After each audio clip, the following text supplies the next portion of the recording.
3 minutes, 30 seconds remaining.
One minute remaining.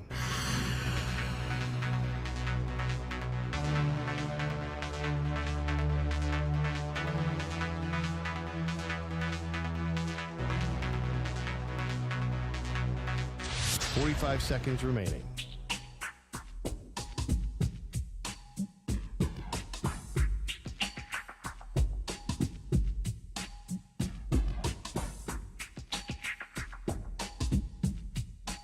Seconds remaining.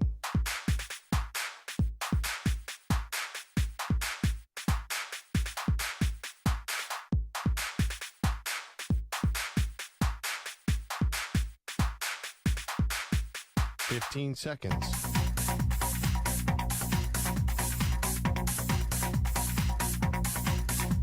Break ends in 5 seconds.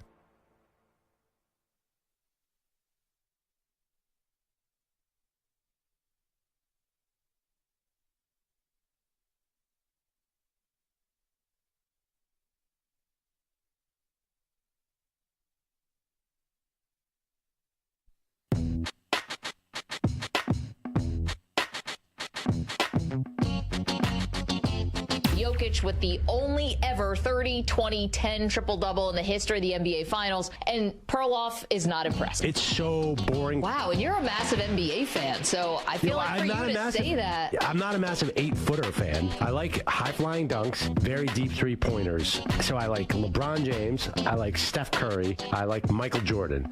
How varied in people you had there. I do not like... the greatest ever, and that's it. Everyone else can go screw. What is he doing that's exciting? You're saying that I'm denigrating his greatness. I'm not. He's unbelievable. You just don't want to watch it. He's simply unstoppable, but I think it's boring. They are Maggie and Perloff on CBS Sports Radio. What up? Welcome to the show. Maggie Gray, Andrew Perloff, hanging out with you on this Wednesday.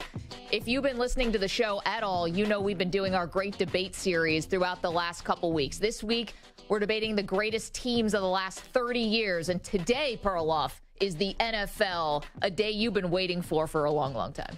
Well, we're going back 30 years, so you can't do the 85 Bears. Nope.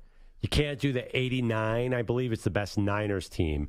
So 86 Giants was a great team. Oh, there's a lot of great. The iconic teams were kind of not third in the last 30 years. It's a much harder assignment, I think, because the salary cap kind of made. There hasn't been a repeat champion in almost 20 years in the NFL. It's not an era of dynasties.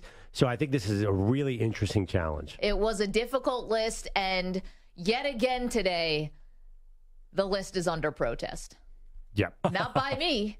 I'm great with the list today. Yesterday's list, I protested greatest college football teams of the last 30 years. Perloff is protesting today. Should you air your grievances before or after the list? How about after? Can I just say that this is a subtle protest, a slight protest? I'm not going to the commissioner and saying you have to redo the game here because of this list. Yeah. It's a small protest.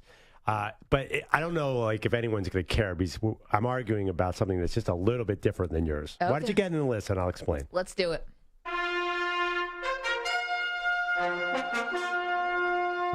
The Great Debate Series. Best teams of the last 30 years. You know it. So Monday we did Major League Baseball. Yesterday was college football. Today we have landed on the NFL. Top 5 greatest NFL teams of the last 30 years. Perloff, we kick it off, and here's where the controversy lies. It's the 1995 Dallas Cowboys. Blitz. O'Donnell over the middle. Intercepted wide open is Larry Brown. No one near him, and Brown takes it inside the 20 to the 18. O'Donnell intercepted, and Larry Brown has a shot at a touchdown. Brown knocked out of bounds by John L. Williams. And Brown again, not even near the play. The ball thrown right to him. I hope Neil O'Donnell was not listening to that highlight. Of course, the Cowboys, now this was the Barry Switzer-led Cowboys. They beat the Steelers in the Super Bowl. They beat Green Bay in the conference championship. They beat Philadelphia, your Eagles, Perloff, in the divisional round. I mean, it was close. 30-11 or something. I mean, we scored in double digits. All right, enough about you. They were third in points scored that year, averaging 27 a game. They were third in points allowed, 18 per game. Troy Aikman, a better year than 93, guys. 16 touchdowns, 7 interceptions. We know Troy's numbers were never amazing. He threw 16 touchdowns compared to 15 in 93. So, by the way, I'm for the 93 team, just in case you haven't figured that out. Emmitt Smith, better numbers than 93, over 1,700 yards rushing, 25 touchdowns, first team All-Pro for him that year. Michael Irvin, over 1,600 yards receiving, 10 touchdowns. That's more than the 93 year. You had Jay Novacek made the Pro Bowl. Deion Sanders is on this team. Darren Woodson is a first team All-Pro. Charles Haley, 10.5 sacks. 4 out of the 5 offensive linemen all made the Pro Bowl. I mean, this team, to me, was better than 93, which was an excellent team. Well, by some of your metrics, the 93 team was better. They had the second overall defense, second overall offense, which is crazy. But here's the reason 93, I think, was a stronger team because Jimmy Johnson was on the sideline instead of Barry Switzer. That's my number one reason. Also, I think the egos that tore apart the Cowboys, this is a little bit of, I admit, I'm assuming some things here. The team was already kind of crumbling at that point. The dynasty was crumbling. It was about to go completely kaput. The Eagles must have played a part in that 95 team. Because I actually remember that playoff game. And I thought, wow, this is not the same Cowboys from the first part of the decade. They are vulnerable. And no one even thought that team was that great. And they did win the Super Bowl. So I think the 93 team, which had the same record, they had to be better just based on the fact that the egos that corrupted the soul of the Cowboys had not taken hold yet. Let's move on. Number 4 on the list, top 5 greatest NFL teams of the last 30 years, the 2013 Seattle Seahawks. The ball is hit as it comes out and it's picked off by the Seahawks. Far sideline, Malcolm Smith, 50, 45, he's going to go. 30, nobody's going to touch him. Cuts back 20, 10, the Legion of Boom, the Seahawks defense. They do it again. Holy catfish. Touchdown, Seahawks. And the Seahawks go up 21-0 on the second interception of the game on Peyton Manning. And that was a horrible day for Peyton Manning. The Seattle Seahawks absolutely destroyed them in the Super Bowl. And that was a year where Peyton Manning threw 55 touchdowns and won an MVP. They beat New Orleans in the divisional round. They beat San Francisco in the conference championship. And then, of course, they beat the Broncos, Manning's Broncos, in the Super Bowl. They had the number 1 defense that year, of course, the Legion of Boom, holding opponents to 14 points. They had the number 8 offense, a top 10 offense, which I think people forget. Marshawn Lynch over 1,200 yards rushing, 14 touchdowns. You had Doug Baldwin, obviously Russell Wilson, his second year in the league. Richard Sherman, just amazing. First-team All-Pro. Earl Thomas, first-team All-Pro. Camp Chancellor, Pro Bowler. Bobby Wagner was only in his second year. Brandon Browner, Cliff Averill, Michael Bennett. Malcolm Smith, obviously, was the Super Bowl MVP. Pete Carroll as their coach. I mean, It was stacked. Dan Quinn, defensive coordinator. Unbelievable. He did the game plan against the Broncos. Here's the thing. If you listen to Richard Sherman, they had a terrible quarterback. So, right. Because he hated the quarterback so much. Yeah, we're taking Richard's comments out of this. Richard said, would you say, yeah, of course we're the best team. Oh, no, our offense stunk. Well, the Super Bowl, though, in emphatic fashion. Okay, number 3 on the list, the 1999 St. Louis Rams. Probably the final play of the game. In regulation. It is caught by Dyson. Can he get in? No, he cannot. Mike Jones made the tackle. And the Rams have won the Super Bowl. Dick Vermeil as the coach, Mike Martz as the offensive coordinator. The greatest show on turf, the number 1 offense that year. A memorable Super Bowl, too, with that Al Michaels call. The 4th best defense in terms of points allowed. Only allowing 15 per game. They beat Minnesota the divisional round. They beat Tampa in the conference championship game. Then, of course, you just heard it, the Titans in the Super Bowl. Warner, Hall of Fame year for him. He was only 28 years old when this happened. Over 4,300 yards, passing, 41 touchdowns. Marshall Faulk, Hall of Famer. Kurt Warner, Hall of Famer, of course. Marshall Faulk, over 1,300 yards, rushing, 7 touchdowns. Actually, 12 touchdowns, 7 rushing, 5 receiving. First-team All-Pro. Isaac Bruce, over 1,100 yards receiving. Torrey Holt. Don't forget Orlando Pace, Hall of Famer on the offensive line. Defense, you had Kevin Carter at 17 sacks that year. London Fletcher was on that team. Todd Lights had 6 interceptions on that team. By the way, what do you mean Kurt Warner was only 28? He's the oldest rookie to ever have any success in the history of the NFL. But when I think of Kurt Warner, he's always like 35 to me. I don't know why. This was his first year in the NFL. So it is. You're right. He was bagging groceries. I totally know what you mean, but it does make sense. But when you think about it, it's kind of odd to have a 28-year-old rookie, but I totally hear what you're saying. Okay, greatest show on turf. That is number 3. Number 2 on the list, the 1994 San Francisco 49ers. From the 44, they fake it to Floyd. Young to the air. Young to Jerry Rice. Touchdown, San Francisco. Well, that's quite a statement their defense made. The lightning bolts were just hit by one. There you go. I mean, you got Young to Rice. You had Montana to Rice, then Young to Rice. It worked every which way. Steve Young, 4,000 yards that year, 35 touchdowns, 10 interceptions. Jerry Rice was 32 that season, was a first-team All-Pro, 1,500 yards, 15 touchdowns. Deion Sanders was a first-team All-Pro on that team. They were 6th in points allowed. That defense was very good. They were obviously first in terms of offense. They beat Chicago in the divisional round. They beat Dallas in an all-time game in the conference championship. The San Diego Chargers were the victims in the Super Bowl. That was the era when the Super Bowl was always like 57-14. I love those Super Bowls. What was the score of that Super Bowl? That was the easiest one Super Bowl I've ever seen in my life. They basically could have their second team in by the third quarter. Poor Stan Humphries. Yeah, 13-3 on the season, George Seifert as the head coach. And without further ado, the number 1 team of the last 30 years in terms of the NFL, 2007 New England Patriots. Brady fires it to the right, down the right sideline, and caught at the 2015 10-5 touchdown Patriots. Tom Brady Randy Moss, and they each have set NFL records on the go-ahead touchdown. 65-yard bomb, Brady to Moss. Of course, that wasn't the whole story. It was a record-setting year for the New England Patriots, going 16-0. But when they got to the Super Bowl, well, they couldn't finish the job.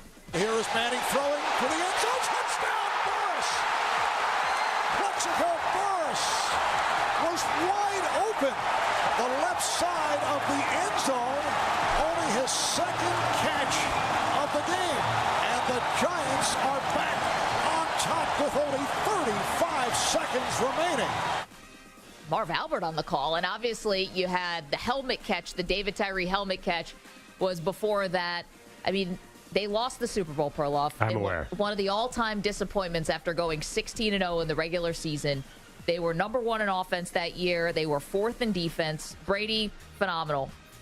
4,800 yards passing, 50 touchdowns. It set a record at the time that Peyton Manning later broke.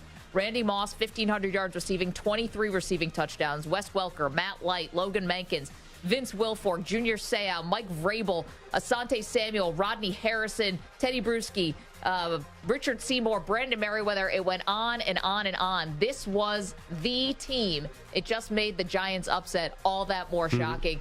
And it was just the matchup that day and some magic for the Giants. It doesn't take away from the Patriots in that 2007 season being the best team of the last 30 years. Yeah, I mean, it was a magical team. It's obviously, I was in that Spygate game at the beginning of the season, and you could just tell, even then, you could tell the team was good. I think that just propelled them to the next heights.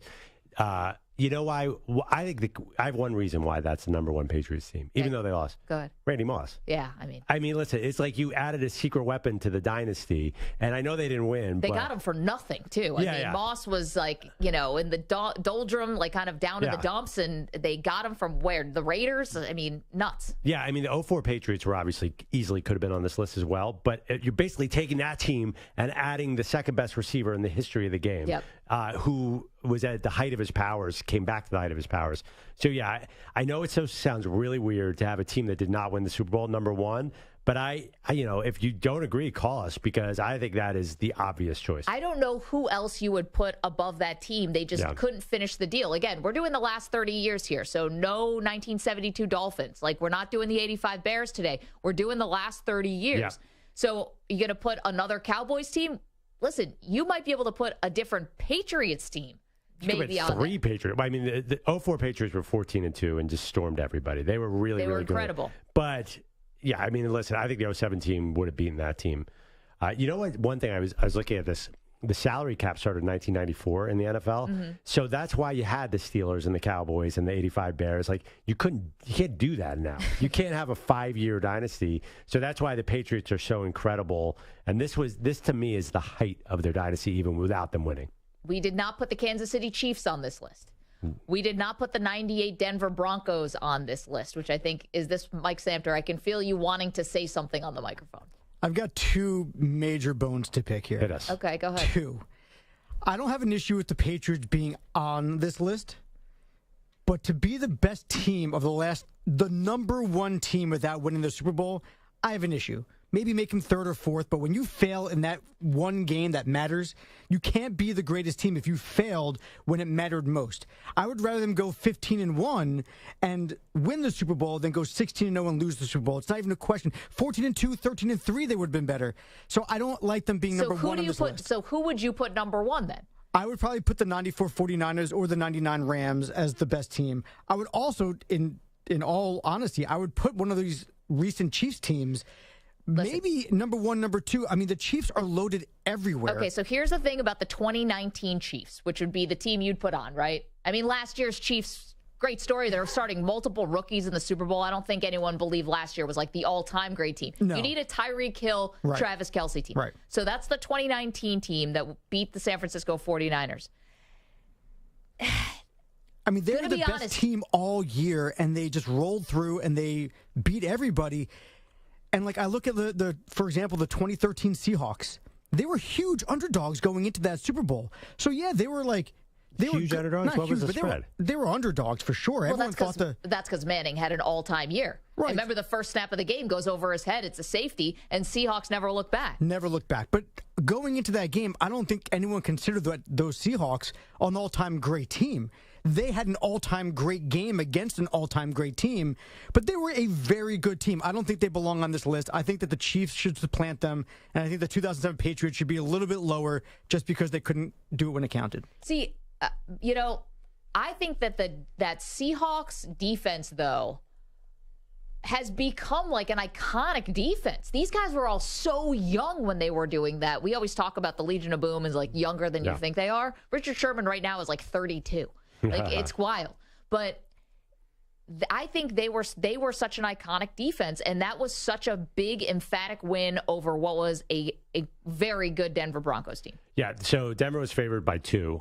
It was a close game. It wasn't a close game. I mean, it was a close spread. Yeah. But I think that had more to do with Denver probably being overrated. Anyway, Seattle is 4th on the list, though. They're not first. And I think that's the reason, honestly, I think we talked about should they go higher. But I think the reason we put them 4th is because their offense wasn't like these other offenses. Right. But their defense was like a throwback to the doomsday. You don't have defenses with nicknames anymore, Mike. There's just none. That's it. That's the last one we'll ever see. I mean, you're right. I mean, that we'll have to find a new name for the Jets defense soon. I mean, we had the sack exchange a few years back, and I think this new the sauce eaters. I don't know what they're going to be. Better workshop hot sauce. that. 855-212-4CBS. 855-212-4227.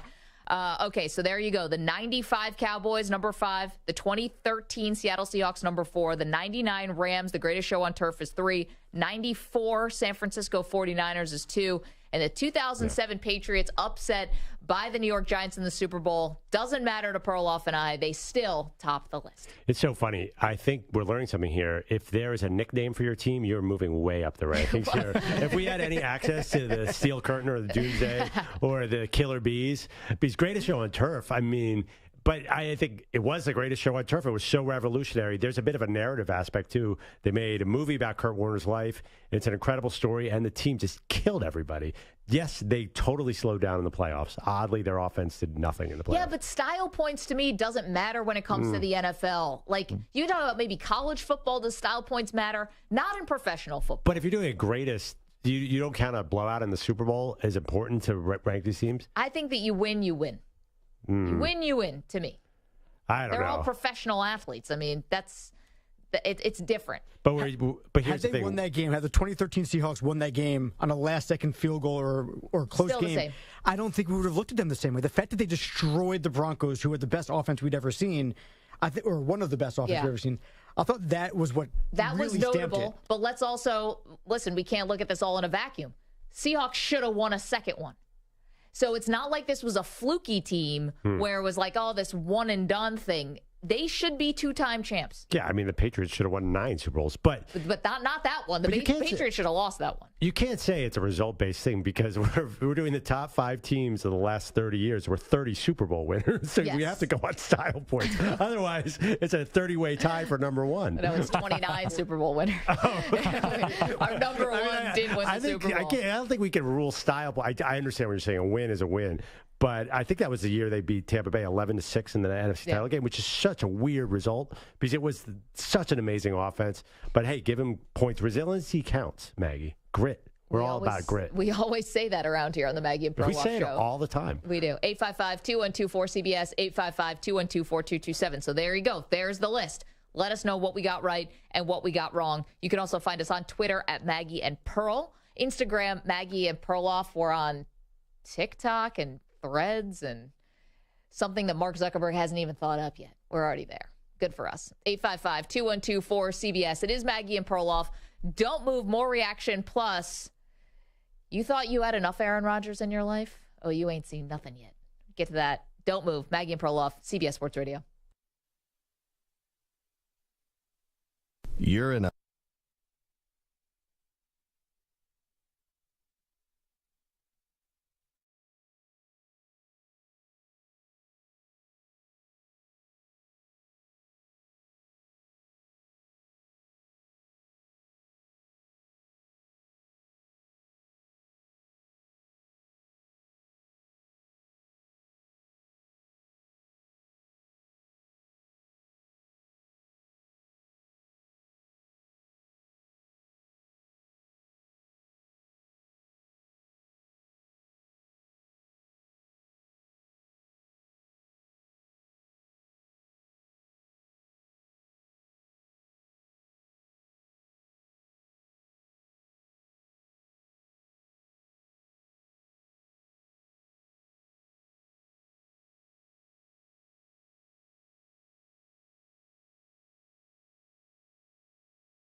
Three minutes remaining.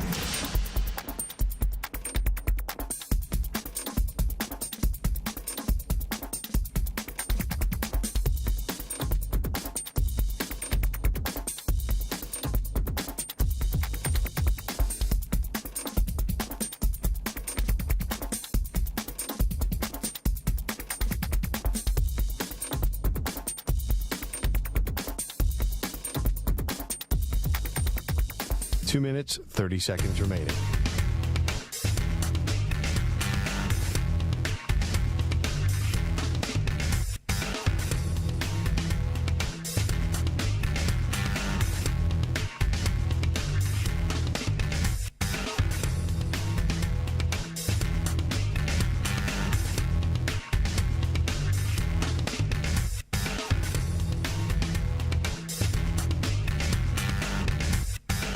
Two minutes remaining.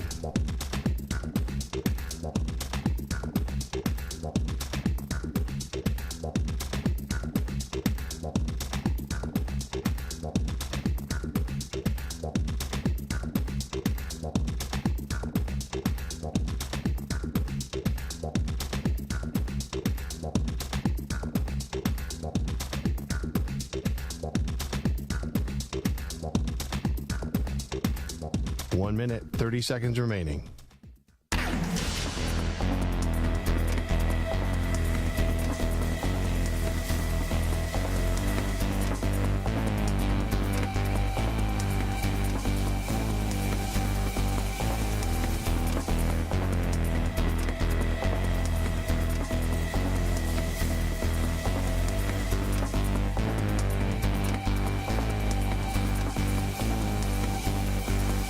One minute remaining.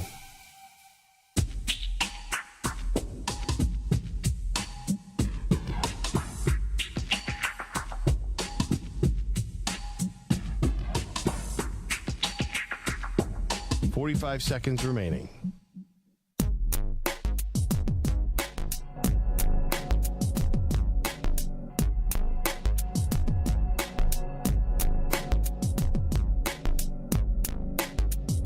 Thirty seconds remaining.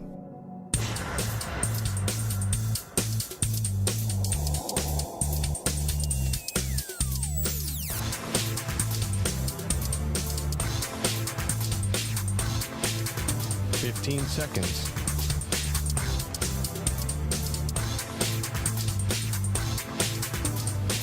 Break ends in 5 seconds.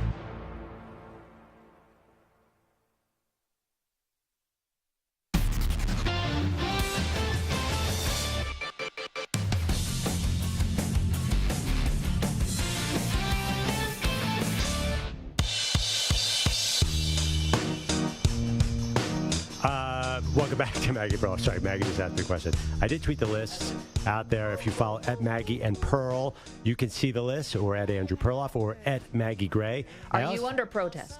I actually tweeted a poll. I am under protest because I thought it should be the 93 Cowboys who are number 5 on the list instead of the 95 Cowboys. The list is 95 Cowboys, 5. This is best 5 teams the last 30 years. 4, 2013 Seahawks. 3, 1999 Rams. 2, 1994 49ers. And number 1, the 2007 Patriots. So I put out a poll. Which was a better Cowboys team, 93 or 95? And it's actually pretty close. It's 88% say the 93 Cowboys. And the comments are, I can't believe this is even a question. Troy Aikman even said 93 team was way better.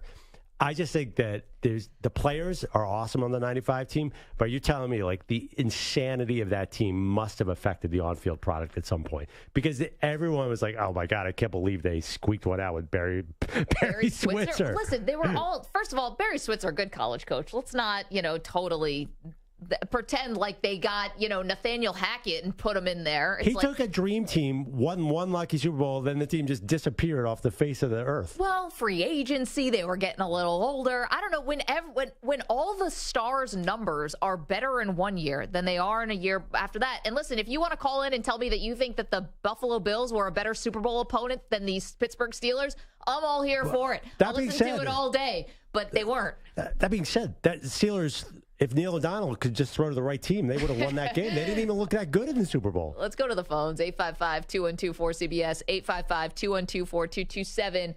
Adrian's our pal in Maryland. He's agreeing with Perloff today. Adrian, what's up? Hey, guys, thanks for taking my call. You guys got me hot and bothered about this here. I'm a Cowboys fan, and I think you got the audience confused because it's Dallas. It's the season 92-93 to 93-94. Yeah. Then you skip a year and you give San Francisco. The problem I have with it is they beat Steve Young both those years. They beat him both those years. So the 93 team is the best team. So if you take Dion off of both teams, the Dallas Cowboys and the 49ers, they played and Dallas beat them. So you got to move Dallas up to number 2 and put San Francisco down to number 5. And as far as this New England thing, you have to win the championship to be on this list. That's got to be the protocol. But Adrian, then who is better than the 2007 Patriots?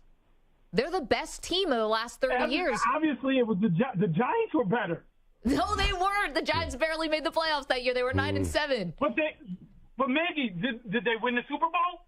Yeah, but Adrian, they were better on that one day, okay? And that I'll grant you. That's all it takes. What if Romo and them played the Patriots that year?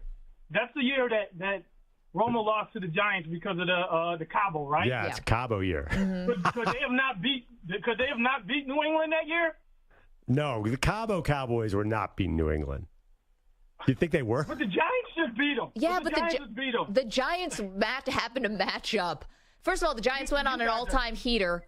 They not only that, killing me here. they had also played. Remember, they played the Patriots late in the season, and they got like a little taste. Like they understood in a regular season game. They played them and like got to see a little bit. The Giants obviously lost that game, but they got to do a little bit of a scouting report. And they just matched up better with the NASCAR line. And then it took an all-time play, the David Tyree helmet catch. Maggie, I understand where you're saying they were a better team. But that's the exercise. This is why I say the protocol. They have to win the championship. You got to finish the deal. You have to finish the deal to be on this list. You can't be a regular season team. We've seen it in baseball. Teams win 120 games and they get to the World Series or the playoffs and they don't win it. Yeah, but you can't say the Giants were the better team. Adrian, you're the best. Thank you for the phone call. No way the Giants were the better team. They were on that day, but they were not the better team. The Patriots were incredible. Robbie's in Texas also wants to weigh in on our selection of the 95 Cowboys over 93. What's up, Robbie? Hey, how y'all doing today? Doing great. Yeah, I might be a little biased, but I got the 93 Cowboys number 1. And the 95 Cowboys 2, the 92 Cowboys 3, the 94 Cowboys 4 on this list, and San Francisco 5. Very balanced. Game. Yep. And we could have easily won that game. We almost come back. If it wasn't for Deion Sanders almost pulling Michael Irvin's helmet off, we probably would have won that game. Robbie, thank you for the phone call. We can tell you're in the car a little bit there. Okay, I'm shaking a little bit here. I will admit there is a good debate on that Niners versus Cowboys. I mean that's a perfectly good debate. The one thing about the Cowboys is it was hard to pick one team because it was a dynasty. So the exercise, though, is the greatest individual season. Yes. So that's what, yes, I think the 90s Cowboys accomplished more than the 90s Niners, no doubt. But if you're picking individual seasons, it's a different story. Well, and that's why we had to, kind of go to the tape. You have to go to the numbers in a lot of ways. And listen, it's not like they beat slouches here in the playoffs. You know, the 95 Cowboys, they beat Philly, they beat Green Bay, they beat the Steelers. Okay, but that was not the Super Bowl. Okay, fine. Yeah. But it's not like they weren't going through great quarterbacks here, right? It's not like they weren't going through good teams. Well, who were the quarterbacks they went through in the playoffs? Oh, they beat Favre. Yes. They beat Favre, but I assume the Eagles probably had some Rodney Pete action going that year. Was it Rodney Pete? Yeah, I think it might have been. It was Randall Cunningham. Randall was still there. Did he start every game in 95? Well, he started the game against the Cowboys. He went 11 for 26 with 161 yards, no touchdowns and an interception. But it was Randall Cunningham. Oof. Sorry to make you relive that. You asked for it. And then, the Neil O'Donnell Super Bowl was close. Listen, that 95 team. But did you mention what the 95 team had? I think they had Larry Allen and Dion, where the 93 team did not. Also, Brett Favre was the first of his 3 MVPs that year. They were going. That was a very tough road. And again, Aikman numbers better, Emmett numbers better, Irvin's numbers better.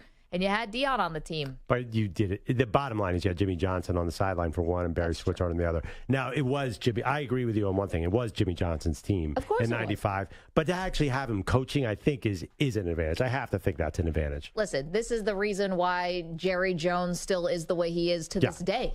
Right? Because kick Jimmy out of the building. And nobody gives them, because it's like, oh, those were Jimmy's players in 95. It was never like, oh, those were Barry's and Jimmy's players.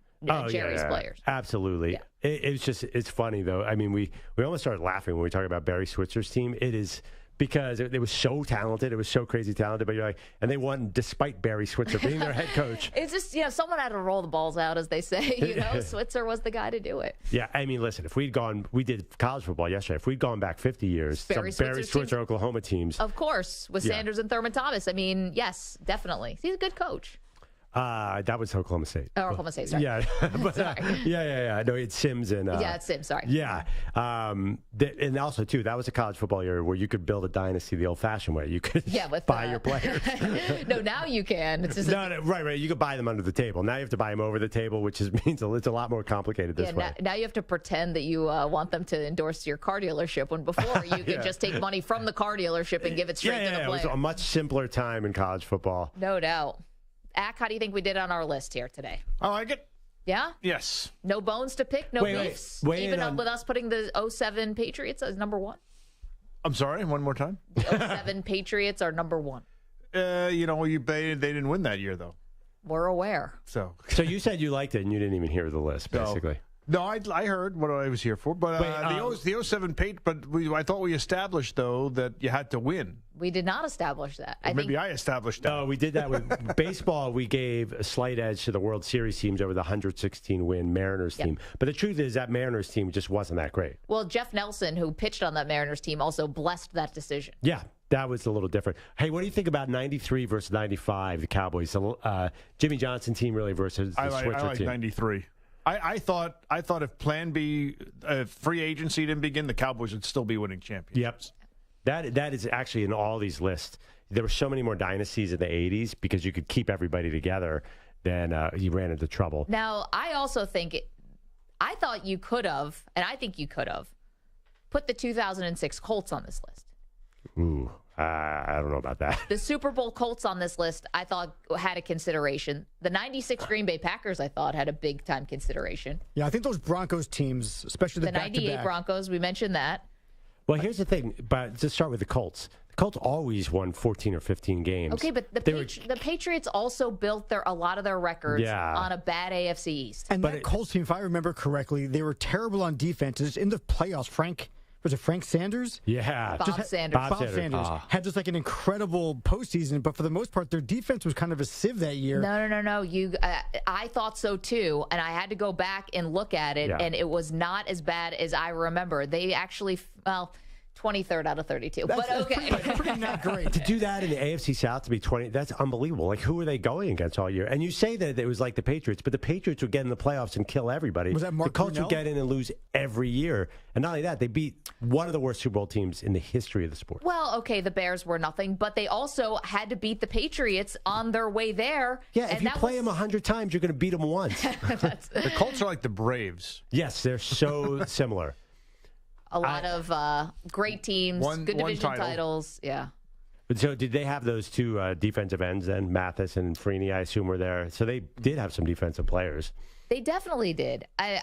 It's just weird, like we had our top 5 college football teams of the last 30 years and no Alabama team. It seems odd to not have a Peyton Manning team on this list. Not to me, because I think of him as I'm so sorry, he's one of the greatest quarterbacks, but he's below Brady, Montana, those guys because he just wasn't as good in the playoffs. I know we're talking the last 30 years. We're not talking about Joe Montana. You know? Well, even so, I think that's why his teams. He won one real Super Bowl in Indianapolis. They had a lot of chances. They had a number one seed a lot of times and never delivered except for that one season. Then they got back to Miami, played New Orleans, who wasn't a great Super Bowl team either, and dropped that game. So. Yeah, I mean, here's the problem, Maggie. It's 5. You keep wanting to put 11 teams on these lists. Well, the 2019 Chiefs were really good. I know. Could have put them on. 855-212-4227. Yes. The 07 Patriots, though, they were, even though I don't know how they lost that game. I don't know how they lost Super Bowl 42, but they were good. It's possible the pressure got to them. Like, honestly, I know that sounds stupid, but they were looking at history. Maybe they were a little tight that game. You know? Coming up, you want to talk about winning. You want to talk about someone who was on an all-time great team. Johnny Bench, greatest catcher of all time, is going to join us next. How about that? How lucky are we? We're going to talk to the Hall of Famer in just moments after this CBS Sports Update with Rich Ackerman. CBS Sports Flash. I hope the baseball bunch is coming up. This report is sponsored by Progressive Insurance. Save when you bundle motorcycle, RV, and boat insurance. Visit Progressive.com. The baseball schedule doesn't resume until Friday, and for now, the National Leaguers can bask in the glow of their first Midsummer Classic victory in 10 years. The NFL season is right around the corner with training camp opening next week. The New York Jets will reportedly be the featured team on HBO's annual Hard Knocks. The Jets were featured prominently in the offseason in their pursuit of Aaron Rodgers, who they eventually landed. They were also one of the few teams that fit the criteria, not having a rookie head coach, not making the playoffs the last 2 years, and not having been on the show in the last 10. The last time they were featured in 2010 when Rex Ryan was the team's head coach. There were 3 games in the WNBA today as the Liberty topped the Fever 95-87. Connecticut picked up its 15th win, 84-72 over the Chicago Sky. And the Dallas Wings defeated the Minnesota Lynx easily, 107-67. Chris Eubanks' run at Wimbledon ends with a quarterfinals loss to Daniil Medvedev. The 3rd seed rallied to win the 4th set and then defeated Eubanks in the 5th 6-1. I'm Rich Ackerman. CBS Sports is everywhere, at home, in your car, and of course on your phone and tablet. Find us on your local affiliate, SiriusXM Channel 158, or the free Odyssey app. CBS Sports Radio.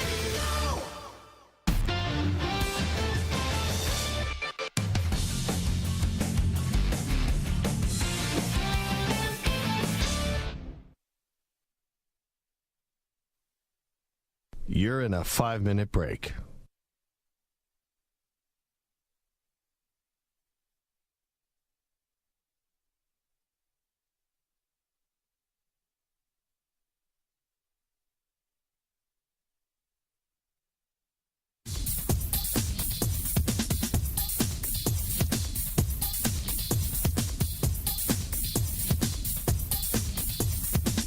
Four minutes, 30 seconds remaining.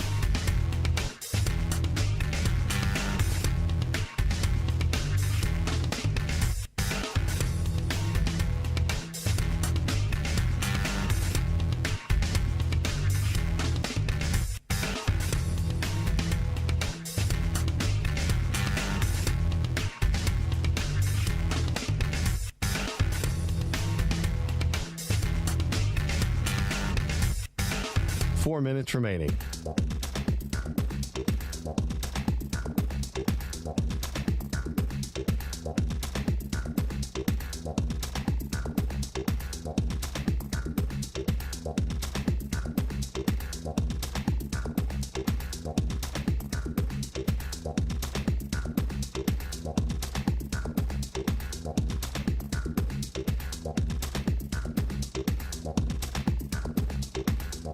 Three minutes, 30 seconds remaining.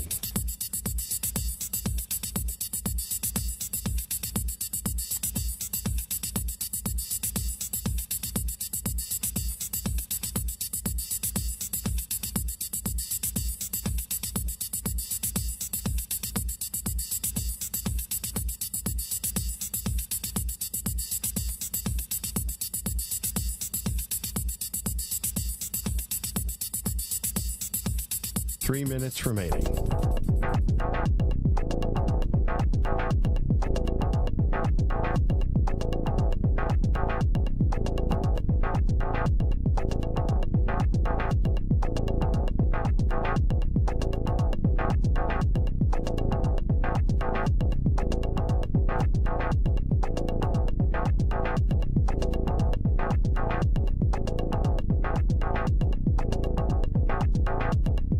minutes, 30 seconds remaining.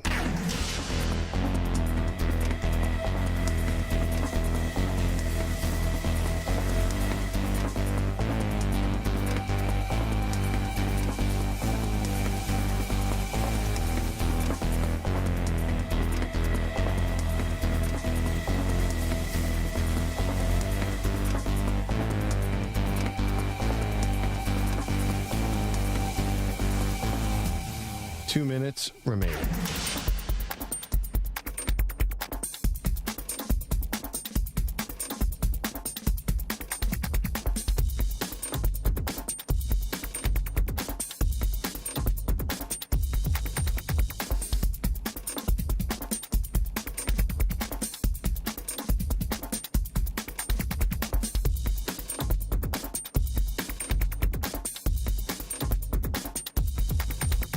One minute, 30 seconds remaining.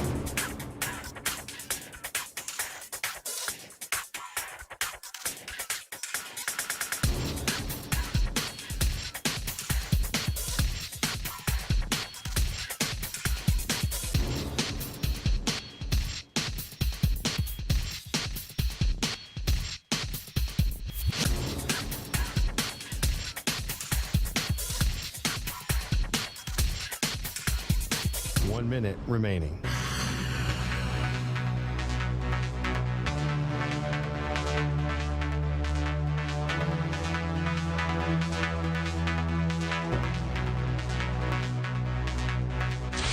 Five seconds remaining.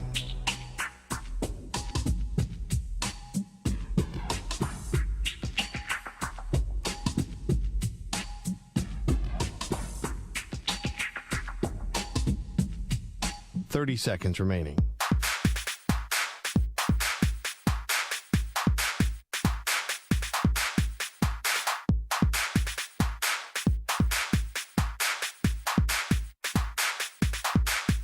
Fifteen seconds.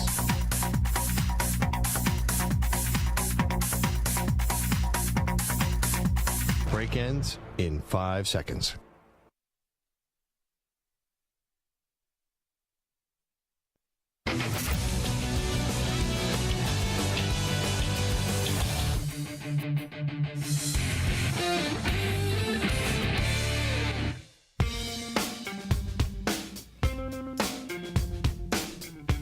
Welcome back to Maggie and Perloff. It is our pleasure, always exciting when we get to talk to someone who we believe is the greatest of all time at their position, and that is the one and only Johnny Bench, who is joining us on behalf of Let's Get Real About SkinCancer.com and doing it for a great cause. Johnny, it's Maggie and Perloff here in New York. Thank you so much for the time today. Should I go through more accolades of yours? Do you want me to give you the big intro?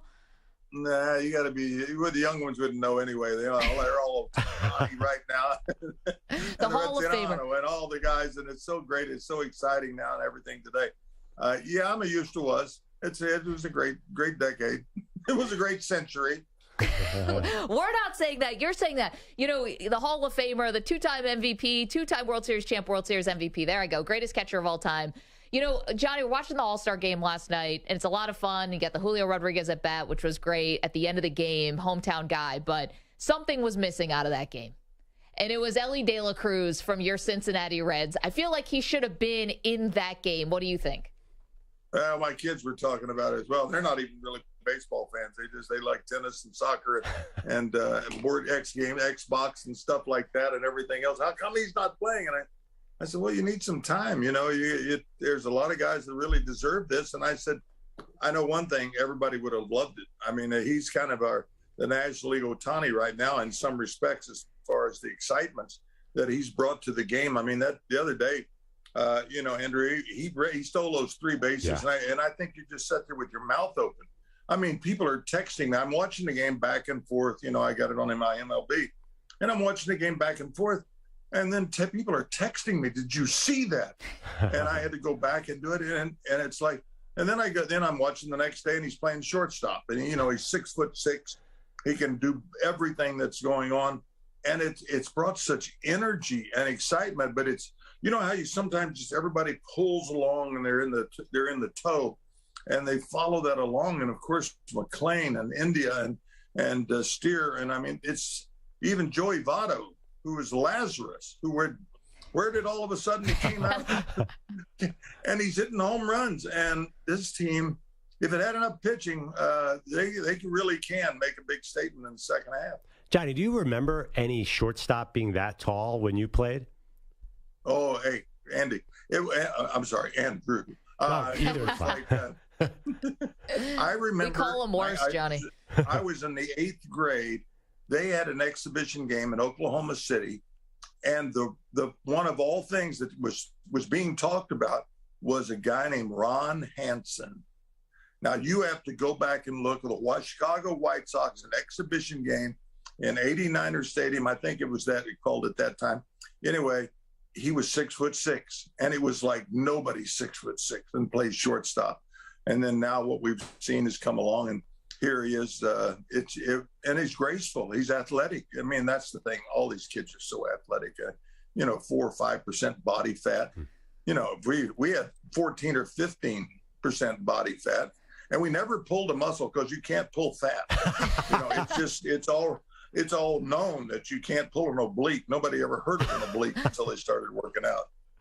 Johnny, you mentioned Shohei Ohtani. Did you think you would ever see a guy who could hit and pitch like that in your lifetime? Oh, I could do that, Andrew. Well, I know you. Well, your arm was great. Of course, you could have done anything. I was a pitcher in high school. All through my career, I was 84-3 lifetime pitching. But no, let's face it. I mean, Babe did it. Obviously, you know that. There's a couple of kids. I guess the kid down in LSU that was the number one pick. So he's talking about going both ways. But okay, he's coming over from Japan. He's going to pitch. He's going to hit. And it's like, really? And why not? Why not? What's he going to do? I mean, why can't you go to the mound? Every pitcher I've ever known has batted fourth for his high school team. They were great hitters. And then they said, okay, you can't hit anymore. You're not, no BP, nothing like that. All of a sudden we're seeing a guy that has all the qualities, all the stuff, everything does it, and the energy and the love of the game. And he just enjoys the game. He's got such charisma. It's a wonderful thing to see in baseball. It really has helped bring baseball back. The great Johnny Bench is our guest. He's here on behalf of Let's Get Real About SkinCancer.com, which we'll talk about in just a moment. Johnny, if you were still behind the plate today, is Shohei Ohtani the one guy you'd want to catch? I think you have to. I mean, you really, it's what he does out there, the splitter, the thing, the control, the size, the angles, everything is about it. Yeah, I'd be a real smart catcher. I always like these guys who catch these, these Cy Young guys, they pitching and they said, what a great catcher. He can really call a great game. Hell, why wouldn't you call a great game? I mean, you put your glove down, they hit it. You can catch them with a pair of pliers over here, over there.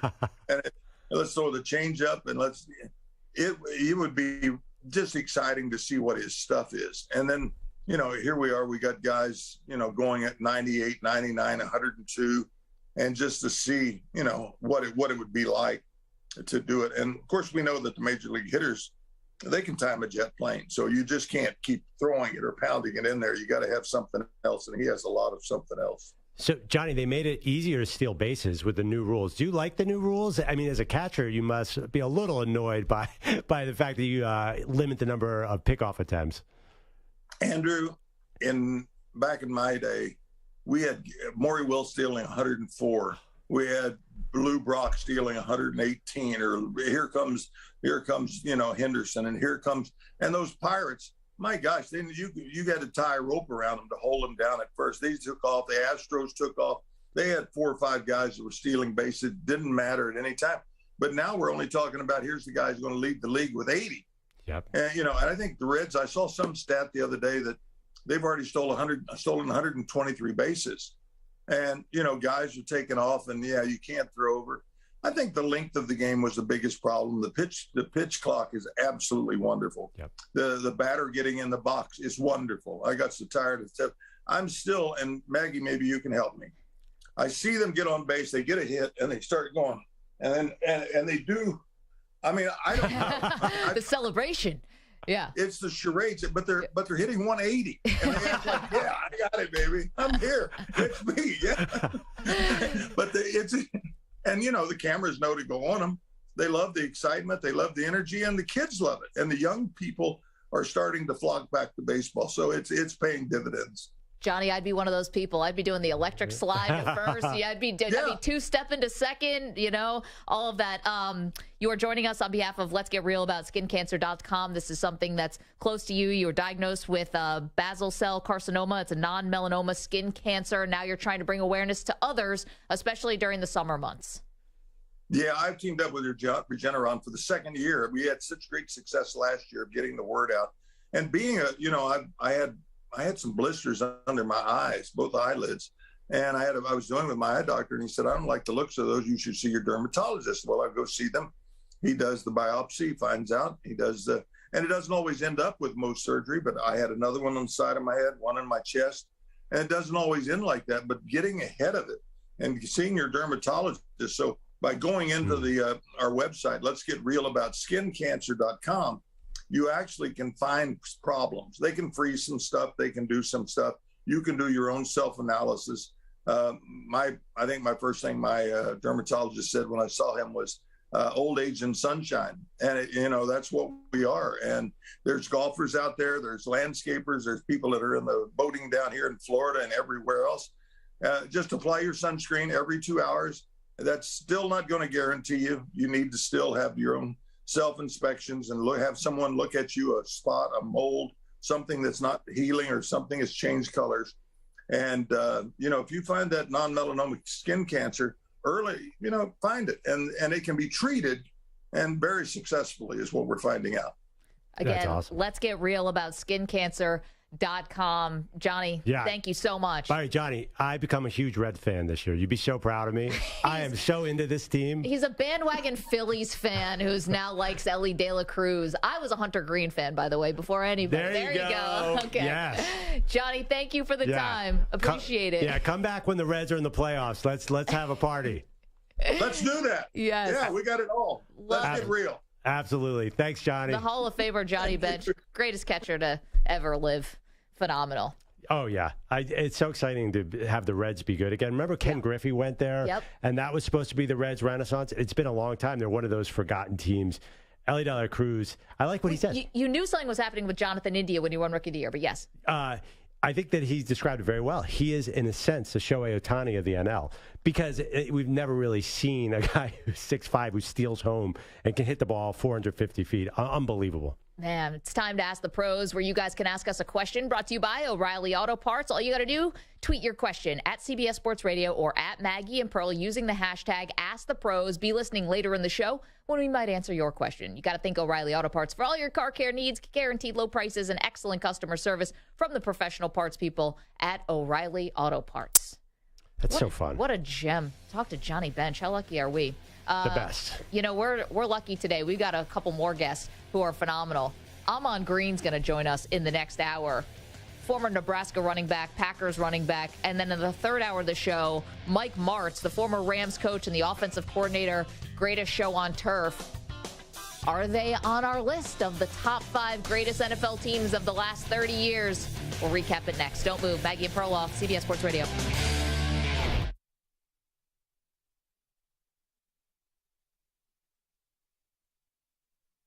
You're in a 5-minute break.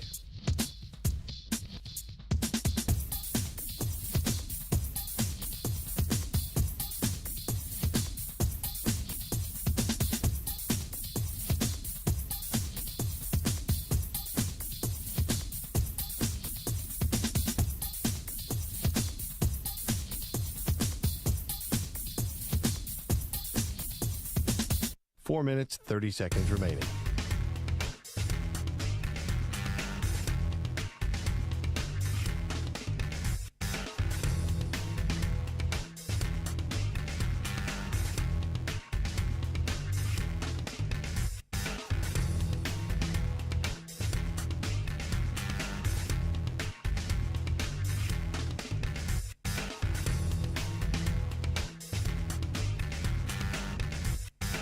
Four minutes remaining.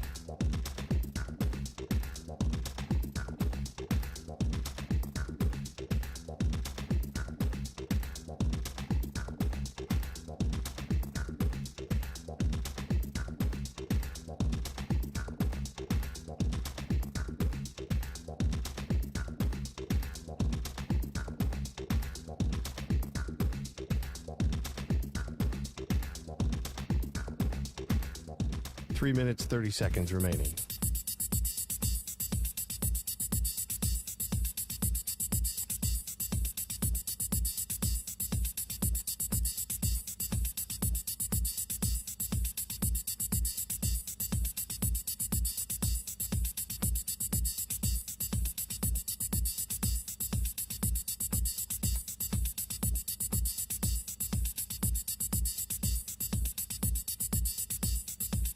Three minutes remaining.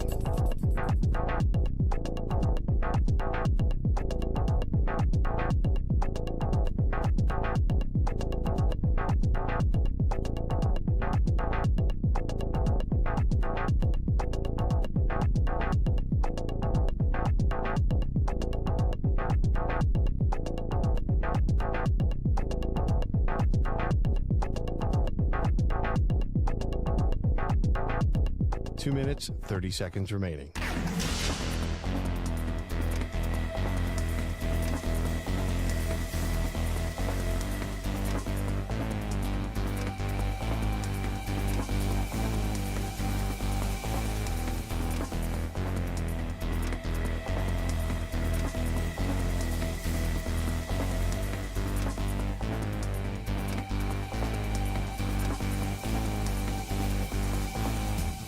Two minutes remaining.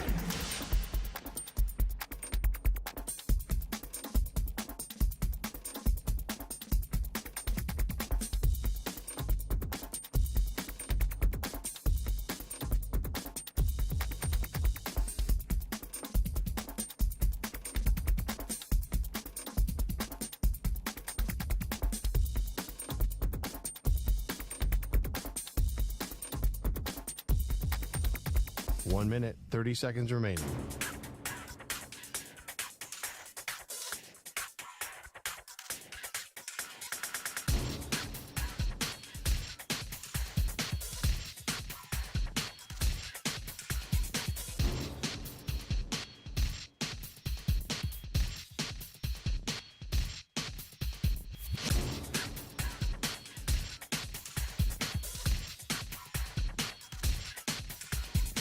One minute remaining.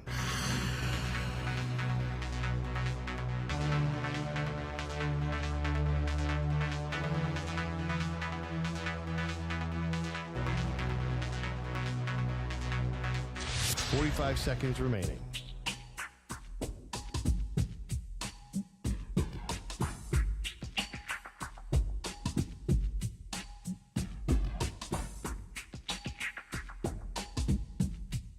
.30 seconds remaining.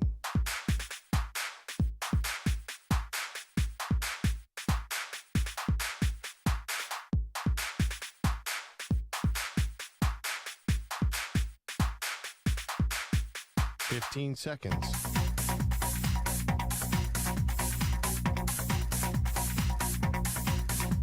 Break ends in 5 seconds.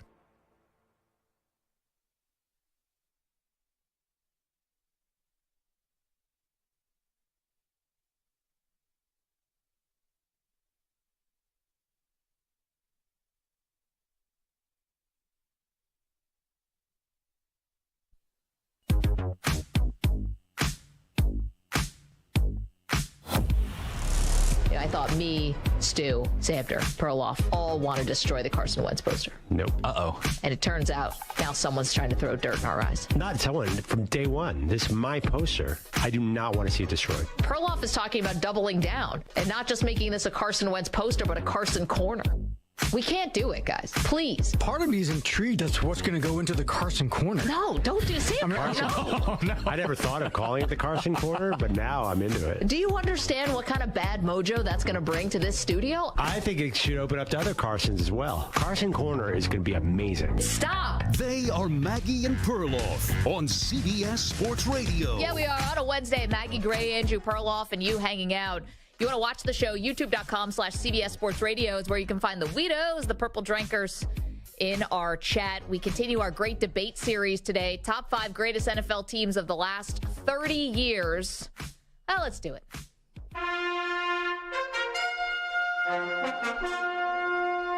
The Great Debate Series. Best teams of the last 30 years. promise we'll only play the sound 1,000 more times. Okay, number 5, the 1995 Dallas Cowboys. We went with 95 over 93. Yes, we did. Number 4, the 2013 Seattle Seahawks. Number 3, the 1999 St. Louis Rams. Greatest show on turf. Number 2, the 1994 San Francisco 49ers. And number 1 on our list, the 2007 New England Patriots. Did they win the Super Bowl? No. Were they the greatest team of the last 30 years? Yes, they were. Yep. I mean, the only teams that compete with them are other Patriots teams, because this was definitely the best team I saw. I remember I was at a Patriots-Jets game. Tom Brady went back to pass. He must have had 27 seconds in the pocket. That offensive line was stonewalled everybody. He had so much time in the pocket. I've never seen an offense that operated as easily as that offense. If you want to weigh in, 855-212-4CBS, 855-212-4227. Let's quickly go to Jerry, who's in Syracuse, has someone we left off the list. Jerry, how are you, sir? Hey, very good. Thank you for taking my call, and thanks for football and baseball and not NBA. Don't worry. We have some Zion sound that's really going to knock your socks off. But as I was telling Andrew, Bob Sanders, 17 years ago, was hurt half the year. The Colts defense was very porous. He came back, and that one guy shut down everybody. They won their last 6 games or something and so I named my puppy 17 years ago Bob Sanders. And he's looking at me right now. He's a Jack Russell. Aww. And my friend goes, "You named your dog Bob Sanders?" I go, "Darn tootin'." So, yeah, that was very personal to me. Now, then, Bob Sanders, I heard, when he went to the Chargers, he just became like a partier, and it kind of like his career fizzled out. Yeah. Is that what happened? Well, I never knew what happened to him because he was on a Hall of Fame track. Jerry, thank you for the call, and I love people who name their pets after athletes, although I have been in the presence of a time when the person told the athlete to their face that they were named after them, and it did not go well. The person did not like it at all. You know, that Colts team, they were 12-4. They lost 4 of their last 7 games. Something happened. They were probably just part of it was the AFC South. They were just mailing it in consistently in that era. I mean, you had Peyton Manning, you had Marvin Harrison, of course, Dominique Rhodes, Reggie Wayne, Dallas Clark, Jeff Saturday had a Pro Bowl season. On the defensive side, of course, you had Robert Mathis, Sanders, Dwight Freeney, Antoine Bethea, Gary Brackett, remember him? Middle linebacker. So, Cato June was on that team. Yeah, it's a very confusing team because, listen, Peyton Manning, as amazing as he was, often disappointed. He was the number 1 seed so many times, and to go out there, look at their records through the 2000s: 12-4, 12-4, 14-2, 12-4, 13-3, 12-4, 14-2. They just, and they got to 2 Super Bowls in that era.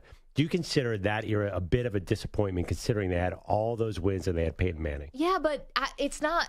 Here's the thing: I don't consider it a disappointment from my seat because I got to watch Peyton and Brady go at it all the time. So it was like this great rivalry, even though in the playoffs it's more slanted towards Brady. It always delivered as a great rivalry. So I don't feel slighted by it. It was just a lot of times Brady and the Patriots were just better. And a lot of times Brady and the Patriots also had a home field. Right. So if you could take a team off and put the Colts on right now, would you, Maggie? I would not. I like our list. That's a problem. People don't have to realize 5 team is a tough limit. Listen, the 98 Broncos is the one that you could put on maybe over Samter said over the 2013 Seattle Legion of Boom. We like the Legion of Boom because they took out Peyton Manning's Denver Broncos and Peyton Manning in an MVP season. Yeah, but that Broncos team had an old Elway. Old Elway, yes. But so is that really the best Broncos team? Probably, but I know they were a run-first team. Yeah, I know. They started out 13-0, right? Second in points, 8th in points against. They were loaded everywhere. How many touchdowns did Elway throw that year? Was he even really a factor? 22 touchdowns, 10 picks. That's okay. He only had 2,800 yards passing, but he only started 12 games. He got hurt. Well, that's also because Terrell Davis rushed for over 2,000 yards. Correct. He didn't have to be, throwing for 4,000 yards that year. If we were going to put losing teams on that year, there was a very, very special team. And Minnesota was unbelievable. And Gary Anderson missed that field goal. Otherwise, I think Minnesota could have beaten that Denver team. Although we did put losing team on. We put the 07 Patriots at... Yeah, but they lost in the NFC Championship game. Yes, you couldn't have done... But they were so good. They were, but you're not going to do a team that lost in the NFC Championship game. At the least, you had to lose in the Super Bowl, which is why the Patriots topped the list. Right. It was rookie Randy Moss and Randall Cunningham, and it was like the greatest show on turf that didn't win. That's basically what that team was. Then my favorite player of all time, Randall Cunningham. Then they got rid of him and brought in Jeff George and Dante Culpepper. Whatever. The Vikings deserve everything they get. Only franchise, I would say, as tortured as my Buffalo Bills. Yeah. I mean, I think you could argue more tortured because some of their losses were, you had wide left and that Gary Anderson field goal. Oh, here's brutal. why the 98 Broncos have to be on that list. Bubby Brister went 4-0 with that team. Yeah, that was the other thing. Elway didn't start every game. I hated Bubby Brister. Freaking Brister. He was a backup to Randall. Oh, and everyone's like, you got to play Bubby Brister. Like, you don't have to play Bubby Brister. He's probably a very nice man. Accent. Oh, South of oh, yeah, you got to put in Brister. That sounds like even a little... That's probably politically incorrect or something. I don't know. No. But there were a couple of 2019 Chiefs, there's another one that we left off the list. Yeah. Obviously, the 93 Cowboys. People get in their feelings about the fact we picked the Barry Switzer team and not the Jimmy Johnson. Well, I think with these lists, it's a little tricky to pick teams. Like, which Patriots team was a big debate? Because the 04 team was 14-2 and had no problems with anyone in the postseason. They didn't have as many stars as 07, but I guess you could argue it was sort of the same team. I don't know. Here's the thing. You got Brady as the greatest all-time quarterback, right? And this was his best year. Right, so but I think that also matters. They changed the rules, so that's why it's such a great year. In 05, they changed the pass interference rules, so his numbers went insane. So did Peyton Manning's. Yep. So there's a little bit of that. There were some players on 07 that they didn't have in 04, some kind of Hall of Fame. I don't know if Seymour was there for what year he got there, but I noticed their roster in 2007. It was Pro Bowler everywhere. It's insane how many Pro Bowlers. The 96 Green Bay Packers were a great team. Oh, that's another one. They're a great team. Yeah. Like the Colts, a bit disappointing. Probably could have won more. Well, just because Favre got all those MVPs. It's like, really? Got 3 MVPs in a row? Heavy favorites against the Broncos. Yeah. Really, we're not supposed to lose that game. Kind of on them. Yeah, but that was also that was the only way it could have ended for Elway, you know? Well, that was in the end, though. He had one more after that, one more after that. Yeah, but no, I think that Packers team underachieved, really, because they were the dominant team of that era. And they had, Reggie White, Brett Favre at the peak of his powers. Yeah. Desmond Howard had the Super Bowl MVP that year. They could have easily been on this list as well. 855-212-4CBS, 855-212-4227. So let us know, what did we get right, what did we get wrong in our top 5 greatest NFL teams of the last 30 years. Okay, we got some Zion sound for you. Zion Williamson, the biggest question for a guy who could be and maybe should be one of the big faces of the league, has not been able to stay on the court because he can't stay healthy. His own general manager questioned whether it's because it's about his weight. He can't keep his weight down, and he can't keep himself in check. He sat down on the Gilbert Arenas podcast and explained and got very candid about why he can't maintain his weight. There are times when I will say that, man, that shit hard. It's hard, man. Like, you 20, 22, got a lot of money. You feel like all the money in the world, man. It is hard, but I'm at that point now where, because of certain things, I'm putting back, like, the wisdom around me, I don't want to say older because they take offense to it. And I'm just putting people around me with wisdom, put me on game to certain things, and just go from there, though. There you go. Being candid about it. He's young, he's rich, and it's hard to maintain your weight when you basically feel like you got the world at your fingertips, is really what I took from that. Yeah, it's kind of a weak excuse because there's tons of 22-year-old NBA players who are in insane shape. Yeah. But he is young. At least he's being honest about it. I think the first step, the old expression, the first step is to admit you have a problem. Right. Feels like there's finally awareness, hey, maybe I'm not living a healthy lifestyle. So I think that's what you want to hear, right, if you're a Pelicans fan. Taking ownership of it. And listen, maybe he said he's, putting some people around him, a little bit better influence. We all know he's having a kid, right? Because of the big gender reveal that turned into a total nightmare with this other woman coming forward and getting all basically airing her grievances or whatever. And now I guess it's maybe like grow up time. And I still think there is so much time for Zion Williamson still to salvage his career. It's like he and John Morant, whatever, right now are two guys who are future potential faces of the league who are facing adversities that could really derail both of their careers. Yeah. But Zion's so super young. Yeah, I mean, honestly, Zion's is much worse than Ja's, in my opinion. I think Ja, I mean, all he has to do is stay out of, like, obvious trouble. Like, Ja's mistakes are so easy. Yeah, they're so easy to fix. It's kind of hard for him, though. Yeah, just tell people around him to put their phones down. Well, that's not fixing the problem, though. But Zion plays 3 games and pulls his hamstring. I mean, it feels really dire for me. That's a great question. By the way, one thing I like about Zion, and I have an idea, he talked about working out with bands. He's got to get Alex Guerrero and do the Tom Brady workout. I'm hearing the right words. I'm hearing pliability. Well, yeah, we've got a little more for you. He said not Guerrero and Brady is not the example. Yeah. He wants to follow LeBron. I'm always able to come back each summer feeling good, looking good. Yep. But I would say it's more of just locking in on, like, flexibility, band work, because I think it's those things that will be able to keep me on the court longer versus just losing a bunch of weight and then coming to play and not being able to maintain that. So just, I mean, Bron got the blueprint. Yeah. I'm trying my best to follow it, No, serious.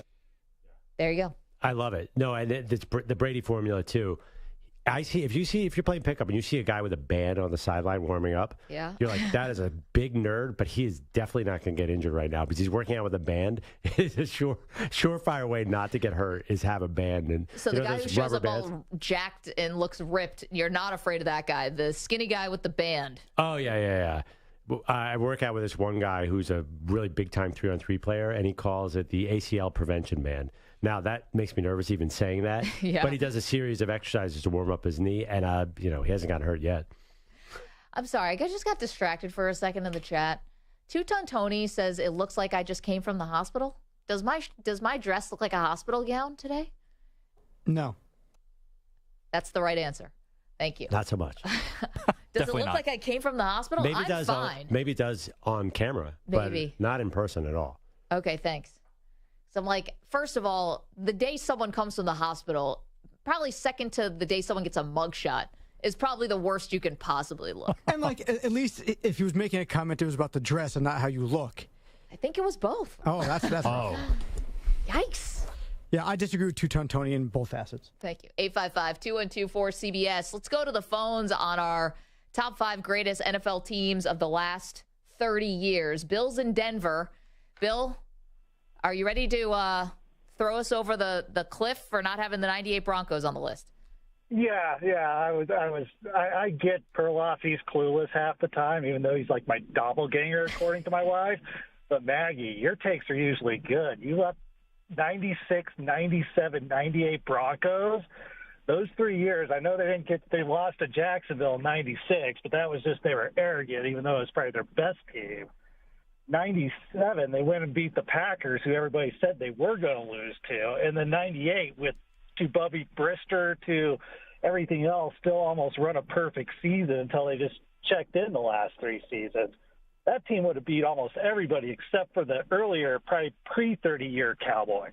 You know, they were almost 2 touchdown underdogs against that Packers team. Why were they such underdogs if they were this invincible juggernaut? Why? Because they were the AFC team at the time. It was like, AFC just stunk. It's kind of like how we look at the NFC right now compared to the AFC, right? I mean, it's like, well, all the good quarterbacks are there, all that. But, I mean, that defense, they were playing good football through that whole year, too, with Shannon Sharp. I mean, they were loaded. They're an excellent team. Bill, I'm not saying that we're 100% right, but it's the decision we made. Thank you so much for the call. A little bit of history lesson. By the way, 2 of the last 3 champions have been from the NFC, and it's almost a third one last year. So I don't know that it's quite like the 80s and 90s where it was a joke. I kind of want to see what he looked like if he thought that he's your doppelganger. Probably super handsome, I guess. I mean obviously. Male model. It's funny. These 10s keep calling the show. But were you not intrigued? What does this guy think that his wife thinks that he looks like you? I get that all the time. I could care less. Really? Yeah. If someone said they look just like me, I'd want to see what they look like. No. Any tall white guy with glasses, I get that. Really? Oh, yeah. I really, all you have to do is put on the glasses and be tall and sort of palish, and you're my doppelganger. Is that right? All right. I thought it took a little more. Tony is in Vancouver, Washington, wants to talk about the Seahawks. Hey, Tony, how are you? Yes, them 2 Seahawks teams, the one that beat Peyton Manning, he beat over 5,000 yards that year. and 50 touchdowns. 55. Yeah. And then the next year they had the greatest quarterback head coach combination on their knees, and they lost on a bad call by Pete Carroll. But that was a legacy-breaking 2 Super Bowls for the Legion of Boom and believe me, Richard Sherman is not happy about that New England game. People say get over it. He will never get over that. Tony, we got the hint when Richard Sherman has mentioned it, 5,000 times since that game. Thank you for the phone call. They should have 2. We all know it. They should have 2. And that would have been more of a dynasty, and maybe people wouldn't have had such a problem with them being on this list, that 2013 Legion of Boom. Okay, 855-212-4CBS. Now, yesterday, Perloff was insistent and emphatic that the 1995 Nebraska Cornhuskers was the top team, college football team of the last 30 years. So they were on our list. I thought it was the 2001 Miami Hurricanes. Yesterday we had Jared Payton, who played on that 01 Hurricanes team on.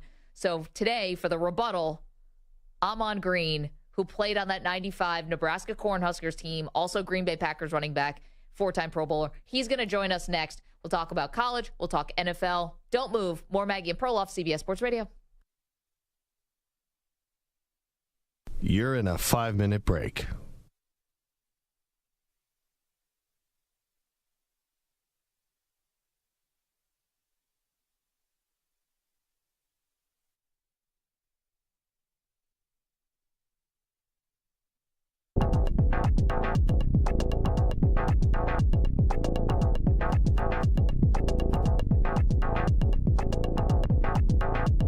Four minutes, 30 seconds remaining.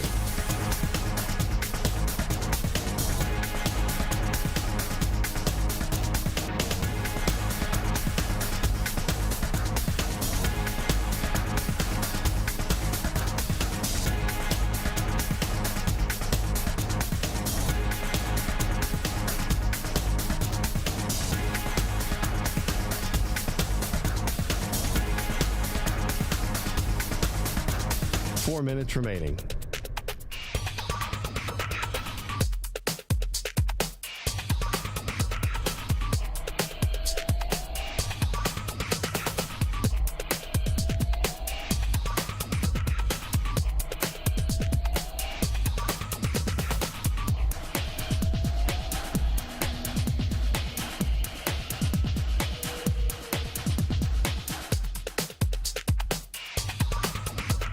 Three minutes, 30 seconds remaining.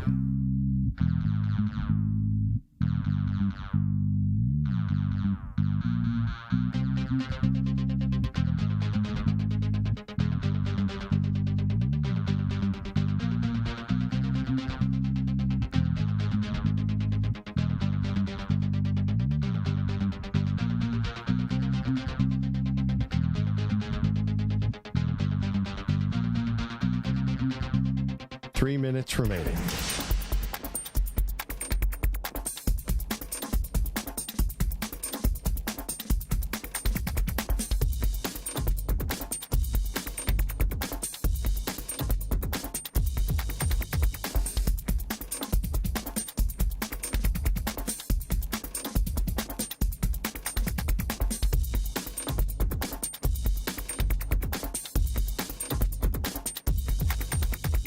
Two minutes, 30 seconds remaining.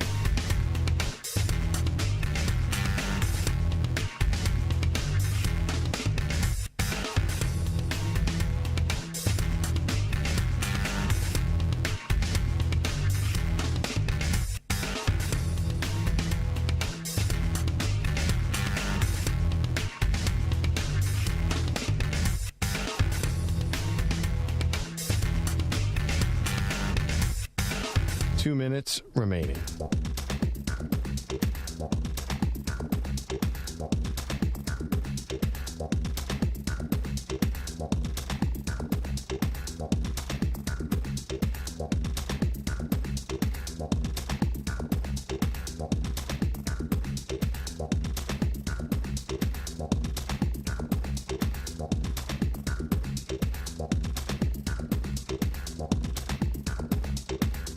One minute, 30 seconds remaining.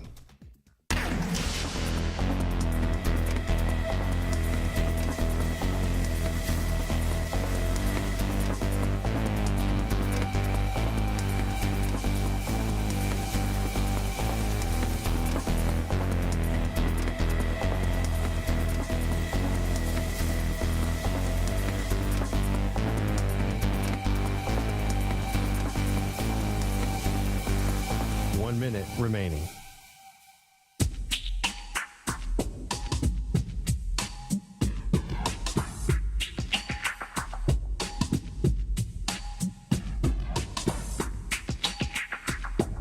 "45 seconds remaining.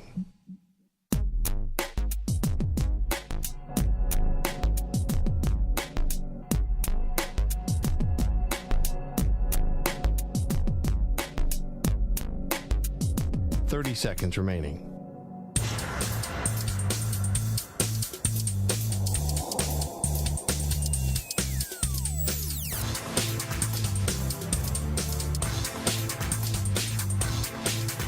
"15 seconds.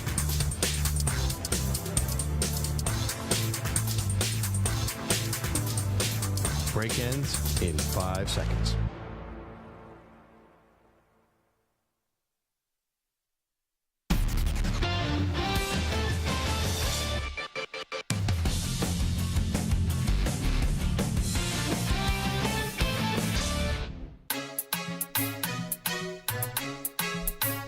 Welcome back to Maggie and Perloff.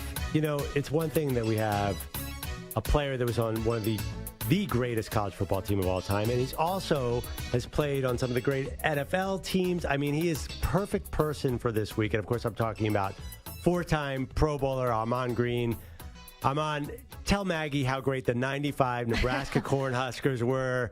You were on the team. You rolled everybody. It must have been so much fun. They were my number one team. She went with the 01 Hurricanes. Help me out here. Oh, man, yeah. The 01 Hurricanes. I know some of them guys, so much respect, but not close. Not close to us in 95. I've had several conversations about this team. The last one was probably like 5-6 years ago, actually longer than that. And we were visiting a friend in Vegas. And long story short of it, he's like, talking trash because he's a volunteer. And he's talking trash about when we played him in the Orange Bowl. And if Peyton Manning wouldn't have had his knee hurt, he would have played just like this. And he's like, man, y'all, I don't even think y'all were the best team in college football. And I'm like, what year? He's like, 95 and 97, all that. I'm like, well, 95, I believe we were the best team in college football history. I think at that moment, it was a poll that came out around that time. And I was like, just Google it. And he Googles it on his phone. And it said, and it actually starts the line offset led by freshman Ahman Green. Nebraska Cornhuskers was voted the best college football team in college football history at that time. It was like 2014, almost 10 years ago. It's hilarious. Okay, so Ahman, obviously you guys were incredible, and the 01 Hurricanes team though. It was just so many guys who, you went on to have this amazing NFL career, but it's not like your team wasn't littered with guys who end up having decade-long careers who might be the best at their position, even in the pros, like an Ed Reed or something like that. True. So the collection of NFL talent, I think, might have been clouding my judgment a little bit or informing my opinion a little bit. What made that 95 Nebraska team so great, considering you had a lot of guys who went to the NFL, but that Miami team had guys who went to the NFL, multiple first-team All-Pros, stuff like that? Yeah, we had the same. We had a few guys first-round, first-team All-Pros in terms of defensive players and a few offensive players here and there. But what made that college football team different from everybody was the fact that we averaged 50 points a game. I think that's a low number for a basketball team. We averaged 500 yards on the ground every game, rushing. And I believe Nick Saban's first year at Michigan State, we beat them 50-10, and I had 110 yards rushing and a touchdown, and I was the backup. Lawrence Phillips had over 200 yards and 2 touchdowns. Jay Sims had over 100 yards and 1 touchdown. It's like 3 running backs basically between them had 400 yards rushing, along with Tommy Frazier and the offense. And then our defense, they were number one, and we barely could move the ball in practice. Coach Osborne would ask Coach Charlie McBride, our defensive coordinator, can you, let the boys, let us breathe for a little bit. He's like, no, y'all got to earn every yard, even in practice. And so that was what made us better. And we basically couldn't wait till Saturday because we knew we could finally move the ball against Kansas or Kansas State or Colorado, because that defense, it was a nightmare to practice against. Well, I mean, obviously we know since what has happened to Lawrence Phillips has had really kind of a tragic life in prison. Any stories to let people know who don't know about Lawrence Phillips, about how great he was and what he was like off the field? Because I imagine it was quite interesting. Oh, yeah, it was very, very interesting. And I say very heartwarming for myself because it started right away when I got on campus, because I come in, I'm a USA Today All-American, a parade All-American. And instead of being a guy that could say, oh, man, I'm the incoming back, I'm not going to help you out, you got to learn like I had to learn or whatever. No, he takes me under his wing day one. And I remember we had this viaduct that we went to go run. It was basically an elevated one, like it simulated a hill. And he said, no, you running with me. You standing next to me, you're going to run against me, freshman. Let's go. And so every time we were in the weight room together, walking to class, he would grab me and say, hey, let's talk football, or how you doing? So he basically took me under his wing and basically was another brother of mine, like my brothers, away from campus. I had family members, and he started. I say a big thing one more story that is something that I say helped me out a lot was when he got suspended for those 6 games. He still obviously was a student, so he had to attend classes. And so one of my paths to one of my classes was around his path. And so we would meet up in those 6 weeks and talk about every opponent. Kansas State, Missouri. He would tell me about how the linebackers played, how the defensive line play, how the coaches would get us ready for them. So he basically mentally prepared me, along with having practice, watching film with Coach Solich and Coach Osborne and my offensive line, things like that. So even though he couldn't be at the practice field, he basically took a time to walk with me and it helped me out during my freshman year, during those times I was able to start for the team while he was gone in his absence. And what went wrong with Lawrence Phillips? When he was playing, there was a lot of reporting the legal troubles, and unfortunately, he died in prison. It was just a tragic life. Yeah, it started, unfortunately, when he was younger. It was something where he had a tragic, childhood growing up. It was things where his mother, I believe, adopted him at 13. I don't know if it was financial. I don't know if it was just out of given him a better life, maybe. But whatever that situation happened, it hurt him and it stood with him. And so he had a lot of trust issues with a lot of people. And so, when he got to college and the thing happened with his girlfriend, same thing, that was trust issues arising between his girlfriend, teammates, because that was involved. That situation happened with Scott Frost. And so that was kind of the domino effect, and just continued was going on because Coach Osborne tried to do his best on campus to help Lawrence, give him support. We did ours as well as his teammates, to talk to him, to, make sure to let him know that we had his back. He had support just like he was giving everybody else support. And so I think when he was on campus, he had his best support system around him. But then once he got drafted to the NFL, as we know, and as I know as a pro, NFL teams are not going to be there for babysitting. They're going to not be there to stand and watch and make sure this guy doesn't stay out of trouble. That player has to do it on their own. So that's where I knew, even before I even got to the NFL, I knew it was going to be tough because he didn't have anybody like us around in terms of his teammates and that coaching staff.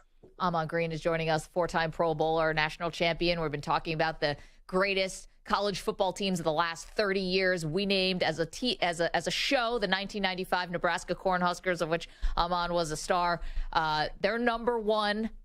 I did say I did the show under protest yesterday because I thought that the 0-1 Hurricane should have had it, but honestly, you're changing my mind. Can we talk a little NFL, though, while we have you on? Because today we revealed our top 5 greatest NFL teams of the last 30 years. So quickly, I'll go through the list for you because this one's got some controversy on it as well. Correct. Number 5, I'll go backwards order. Number 5, the 1995 Cowboys. We went with the Barry Switzer team over the 93 Jimmy Johnson team, which has a few... That's a big detail. Many thousands of people are upset with us about that one. A lot of Cowboy fans. Yeah. Oh, yeah. And not Cowboy fans. 2013 Seattle Seahawks, the Legion of Boom. The number 3 on the list, the 1999 Rams, the greatest show on turf. All right. Number 2, the 1994 San Francisco 49ers. Steve Young, Jerry Rice, still Ricky incredible. Waters. Ricky Waters.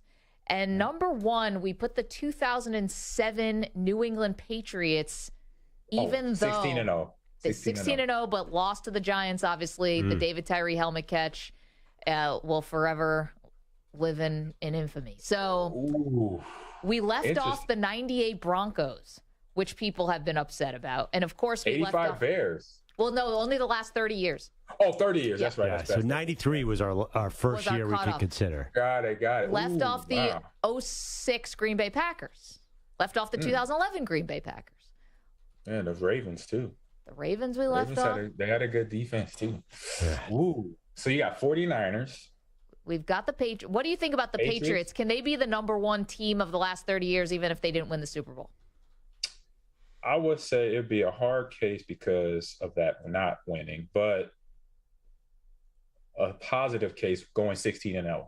Yep. Because I remember I was playing around that time, and watching that happen was special. And as a player, that's completely and utterly hard to do, and to have them do it was impressive. And obviously take their trip through the playoffs and get to the Super Bowl, and just wasn't for like you said, shoestring catch or David Tyree helmet catch, then I'll say that's a good argument, to have the Patriots up there because of the coaching staff, the team. I say other fans will kind of say no because of the cheating habits that kind of arose from around those decades of destiny teams there that they had. But I would say it's a good argument to have the 07 Patriots because of even the players too. The players on that roster, solid players, Hall of Famers, are on that roster.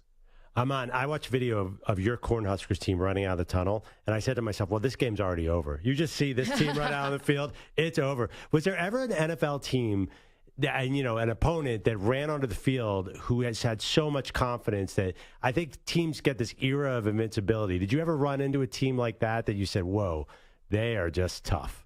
Every now and then, it was every other year when we played the Tennessee Titans, they would run out, and having a guy by the name of Javon Curse on that defense set the tone, because during the week we would watch game film between the lineman and I and my fullback William Henderson. We would ask each other who's going to block him. I'm like, come on, I'm fast enough, but I'm not as big as he is. The old lineman's like, I'm not as fast as you, so we got a problem here. So we knew that defense, facing their defense was going to be an issue just because of Javon Curse, of him coming off the edge, giving run support and rushing the quarterback. So those couple of years when they were playoff teams as well, when we would face them, and it was usually on Monday Night Football, and it never turned out very good for us, or a Sunday night game because of Javon Curse coming off that left or right side whenever they would switch him around. Oh, man. Ahman Green is our guest, just keeping him for another minute or two, and thank you so much for carving out the time for us, the four-time Pro Bowler, national champion. So we look back, you did play against the 98 Broncos twice when you were early in your career in Seattle. I don't want to put you on the spot to ask you to remember every game, but was there anything special you do remember about that team? We didn't put them on the list. You also played against some really great Colts teams as well, which did not make the list. Correct. I remember my rookie year, 1998, playing against the Broncos in the Kingdome, and I saw how efficient that team offensively ran the ball or functioned as an offense. So between run and pass, because they have John Elway, long in the tooth, but still throwing the pass really accurate and very strong. And then you have Terrell Davis running the ball. And I remember seeing him run down our sidelines, and he barely looked like he was breathing or giving effort, but he was full speed. So I'm just like, yeah, they that team. I think they're going to take another one this year. Ahman, by the way, I had to talk Maggie out of the 2000 Oklahoma Sooners. I just want to say, obviously, Oklahoma cannot be on this list. That's where we're going to start there. No. The only reason I say I'll tip my hat to a couple good guys I know. Aaron Ripkowski, fullback that was there in the last 10 years, and then Torrance Marshall was my teammate here in Green Bay. He actually was on that 2000 team and got drafted in the 01 draft. So wait, shout out to those guys. Was the Oklahoma-Nebraska thing still a full tilt rivalry by then, 95? Or yeah, it was. It was on the way down because my freshman year, we beat them 37-0 in Lincoln. So it was kind of on the Oklahoma side of it. It was on the way down, but then it kind of bounced back up in the early 2000s and even now. Well, that's why I had you as the greatest team ever. I know. I've been convinced. Ahman Green, thank you so much for doing this. You're such a great sport, lending some credibility to our list and the 95 Nebraska Cornhuskers. Thank you so much. You're welcome, Maggie and Perloff. Good talking to you guys. Great to talk to you too. Convincing. Yeah, no, that team, just the numbers running for all those yards. And they had two really, Lawrence Phillips, obviously a top 10 pick, and Ahman Green, the superstar in the NFL. It's a matter of style. You look at these spread attacks now with Joe Burrow and Mac Jones. I know. Nebraska would run it right down their throat. Well, when he drove home the point of we were averaging 55 points a game, which is what most basketball teams might average, like low basketball scores. It's like, oh, yeah. I love, too, when you hear stories where the other opposing coordinators, like, telling the offense, hey, you got to slow down. We need a chance here. Oh, like, you got to, you always hear those, listen, this practice is unfair. Like, Michael Jordan is killing us. Just stop. I like the stories about, all right, so who's going to block Javon Curse? Like, I don't want to. I was drawing straws. I'd love to hear stories from running backs about what happens when all of a sudden you're back there and Aaron Donald breaks free and he's headed right at you. I would just start running the other way. It was like poor Ezekiel Elliott in the last game of the season this year. Who he hiked the ball. Remember, they were doing the trick play. Right. The trick play. They were desperate against the 49ers. I get that. Here comes Joey. Was it Bosa? I forgot who it was. It was somebody noteworthy, but that's so funny, too. Like, everyone's like, running backs need to block in this day and age, but there's certain guys, it's just like Myles Garrett, 6'4", like 270, all muscle, flying at you. No running back should have to do that. Yeah, you block Micah Parsons. You block. Well, at least he's a little smaller, but still, it's impossible. 855-212-4CBS, 855-212-4227. A lot of fun there with Ahman Green. All right, coming up, the best new thing that's happened to sports since the wild card. I don't even know. Since the invention of the forward pass. The glowing puck in the NHL? What are we going for here? The first down line. There you go. The best thing to happen to sports since that yellow first down line made it onto our TV sets. We'll tell you what it is after this CBS Sports Update with Rich Ackerman. CBS Sports Radio. Sports Flash. The New York Jets are reportedly the team that will be featured on HBO's Hard Knocks. The team was on the show back in 2010. There are criteria. The Jets check all the boxes, not having a first-year head coach, not having made the playoffs in the last 2 years, and now it's been 13 since their last appearance. It also doesn't hurt. They've been in the spotlight for a good percentage of the offseason for their acquisition of Aaron Rodgers. Top-seeded Carlos Alcaraz into the semifinals at Wimbledon after a straight sets win, while Chris Eubank's terrific story came to an end today with a 5-set loss to third-seeded Daniil Medvedev. The 27-year-old from Atlanta was up 2-1, but lost the fourth-set tiebreak and then fell 6-1 in the final set. Madison Keys also done after a straight-sets loss to second-seeder Arina Sabalenka. Ons Jabeur, the 6th seed, got past Elena Rybakina, the 3rd seed, in 3 sets. WNBA action today. The New York Liberty got 34 from Sabrina Ionescu to defeat the Indiana Fever in overtime, 95-87. The Connecticut Sun topped the Chicago Sky, 84-72. And it was the Wings crushing the Lynx, 107-67. I'm Rich Ackerman. CBS Sports Radio is everywhere, at home, in your car, and, of course, on your phone and tablet. Find us on your local affiliate, SiriusXM Channel 158, or the free Odyssey app. CBS Sports Radio.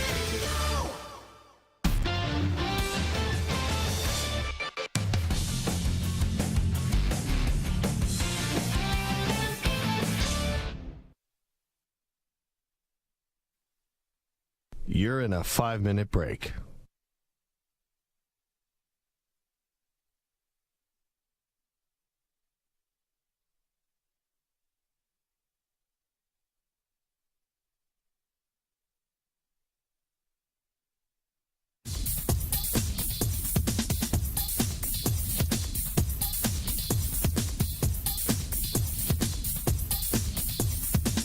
Four minutes, 30 seconds remaining.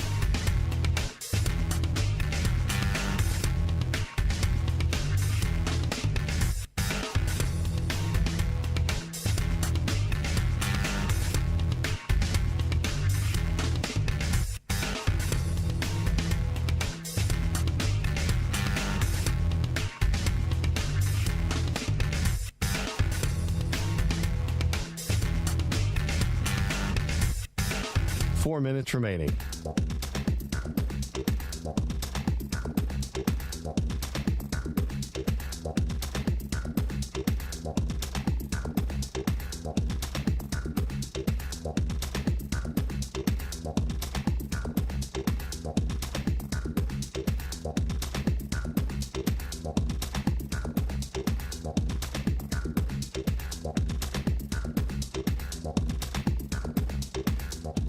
3 minutes, 30 seconds remaining.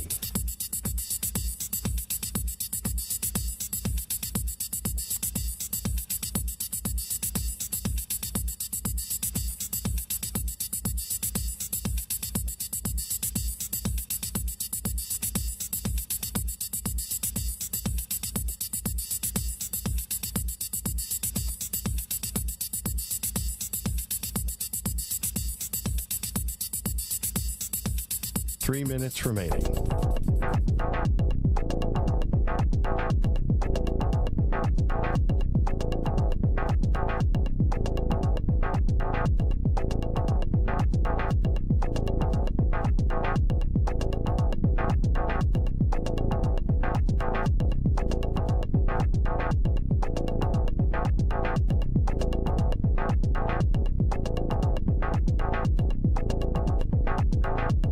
Two minutes, 30 seconds remaining.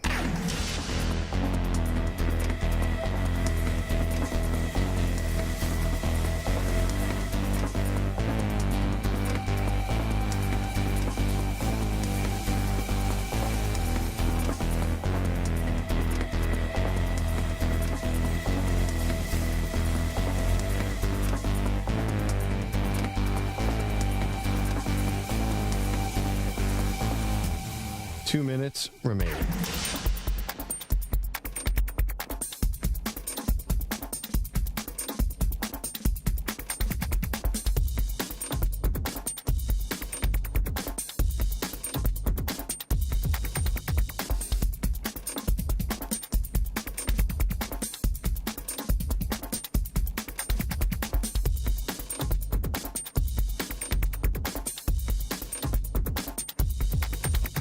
One minute, 30 seconds remaining.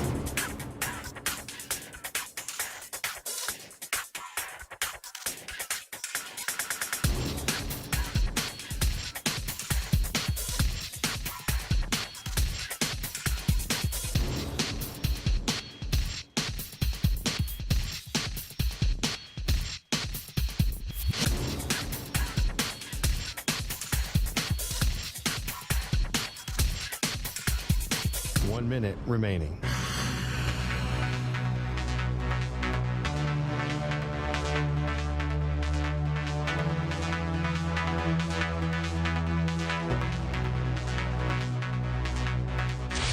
Five seconds remaining.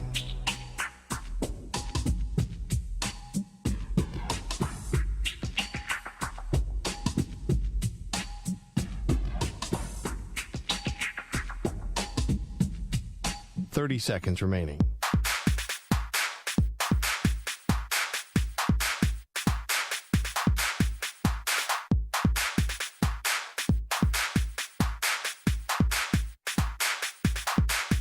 Fifteen seconds.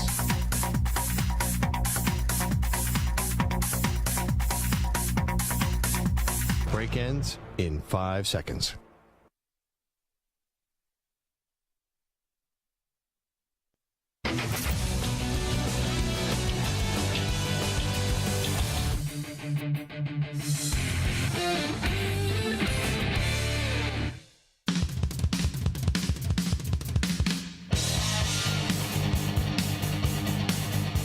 All right, it's time to answer our Ask the Pros question of the day, brought to you by O'Reilly Auto Parts. Today's question comes from Sherm in Philadelphia. Did you see Nick Castellanos say that Scooby-Doo was a superhero? Do you agree? Oh, boy, we're going to open this can of worms. Scooby-Doo. You can submit a question by tweeting it at CBS Sports Radio or at Maggie and Pearl using the hashtag #AskThePros. Think O'Reilly Auto Parts for all your car care needs. Get guaranteed low prices and excellent customer service from the professional parts people at O'Reilly Auto Parts. Finally, some hard-hitting questions around here. So this Scooby-Doo thing kind of took over All-Star Week. I mean, it's probably the most important thing to come out of All-Star Week. So... But can you explain what the question here is? Because we have the sound. So, we have the sound. Yeah, okay. So Nick Castellanos was asked about superheroes at Media Day. First off, he's a dog, right? And he can talk. Fair enough. Okay. And he solves mysteries. So I think that a dog that can talk and helps people by solving mysteries, I think is a superhero.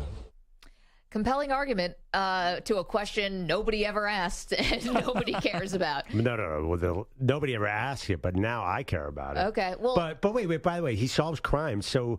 Lots of people solve crimes. Detectives solve crimes, but they're detectives. They're not superheroes. Well, also, how much was Scooby really solving the mysteries? Wasn't at some points he kind of got in the way? It was the whole band in the mystery tour, whatever the name was. I mean, now you're opening a whole new can of worms. I mean, yeah, obviously at the end of the day, Shaggy were like, but they always accidentally solved the crime. There was always they had to. I mean, Velma obviously was like the brains behind the.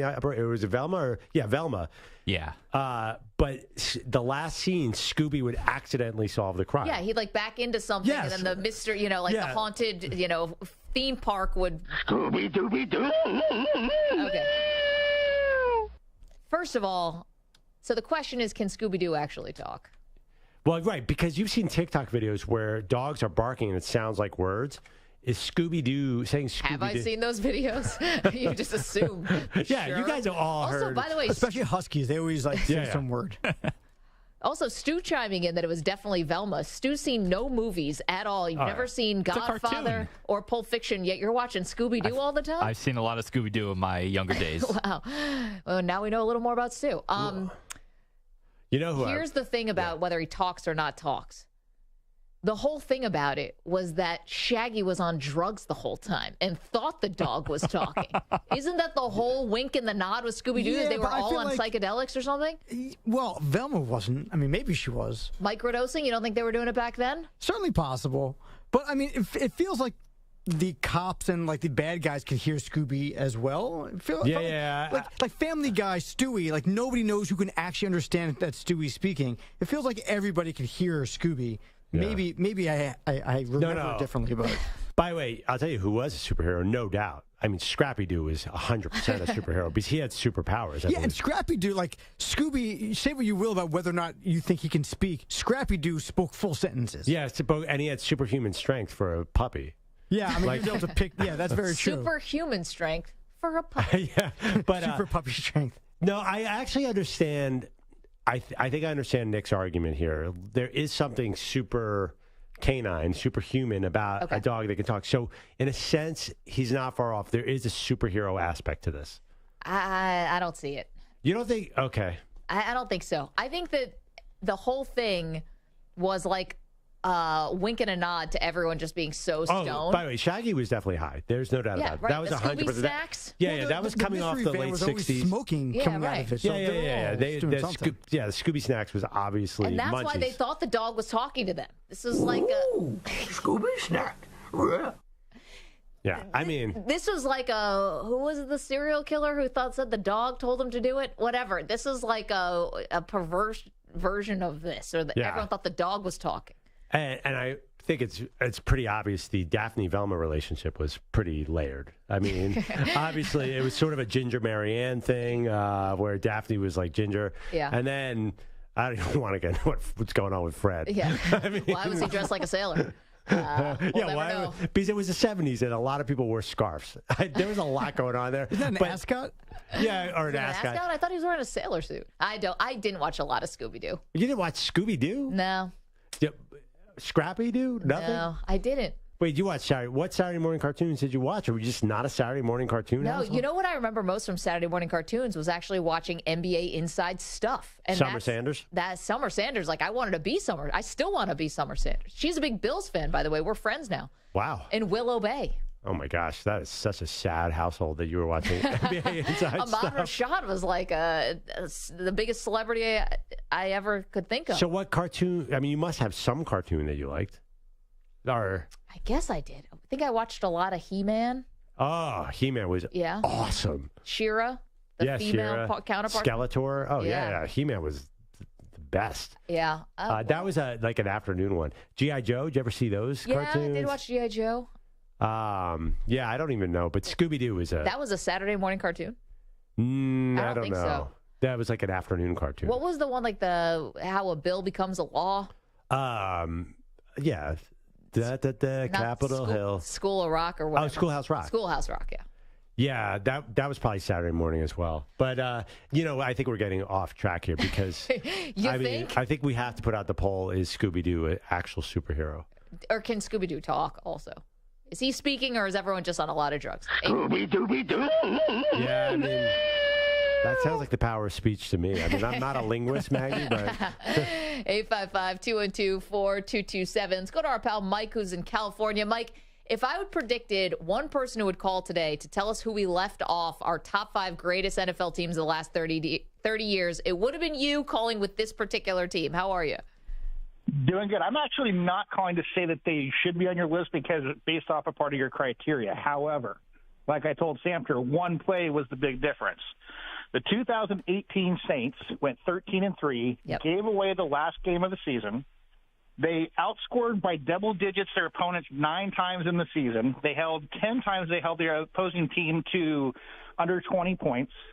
Drew Brees threw for 4,000 yards, had 32 touchdowns and only 5 interceptions. They had 50 sacks on the season and 14 interceptions on the season. And if it hadn't been for that non-called pass interference, chances are they were gone to the Super Bowl, and I'm pretty sure they could have put up more than the 3 points that the Rams did against the 13 points. It ended up being an all-time boring Super Bowl. Only 1 touchdown was scored in that entire game. Okay, so here's my only thing about the loss to the Rams.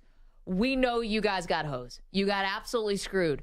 But it's not like the game comes down to one play. That's a tough one for me. And listen, you had the whole game to win that game is what I'm trying to say.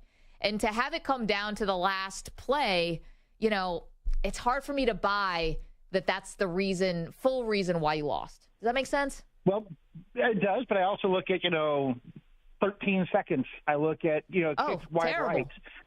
They happen. One play can obviously turn the course of a game. You even see the opposite. I mean, I know, but Mike, Super Bowl game. You're totally right. But that's the thing. I would never even propose to put that Bills team, the 13 seconds team, on this list.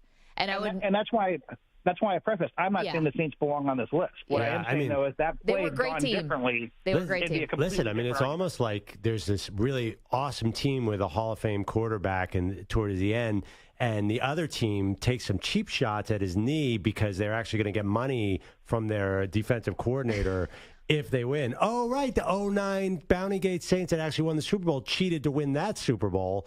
So you're going to complain about that play when you actually should have lost to the Vikings of Brett Favre in 2009? How's that work? Well, the Vikings in 2009, it would have been right before Peyton Manning in the Super Bowl. We beat No. I know right before it was the Bounty Gate game where they went after Favre. And Favre threw the pick because he was. Yeah. Mike, you put the Patriots on the list. I mean, they were notorious cheaters. I know. Mike, fair point. Thank you so much for the call. And you're still our favorite chef, Chef Mike in the chat, youtube.com/CBS Sports Radio. We didn't think about the Patriots cheating stuff before we put them on the list, but that 2007 team still number 1 of the last 30 years. It was a videotaping error.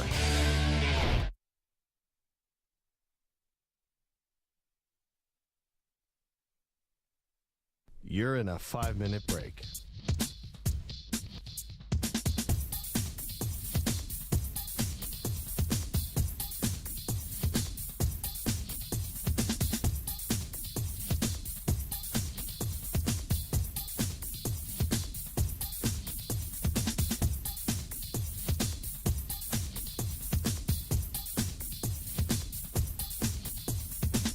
Four minutes, 30 seconds remaining.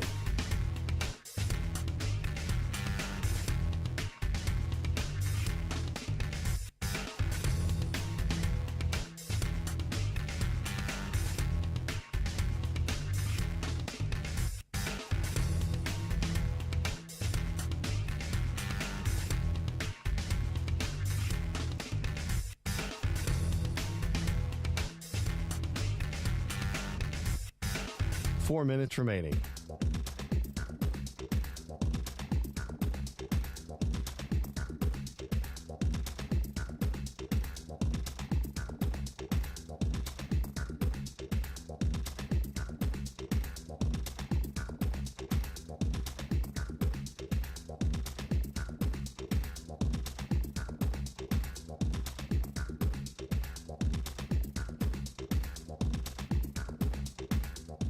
3 minutes, 30 seconds remaining.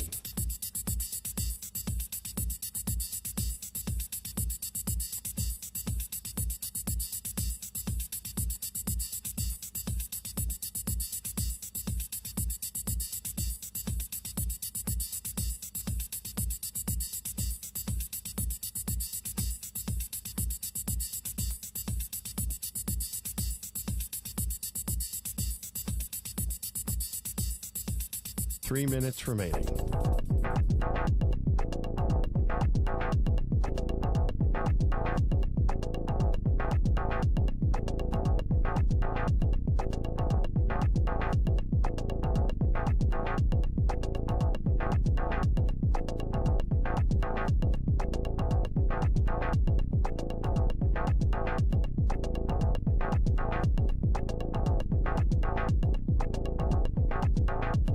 Two minutes, 30 seconds remaining.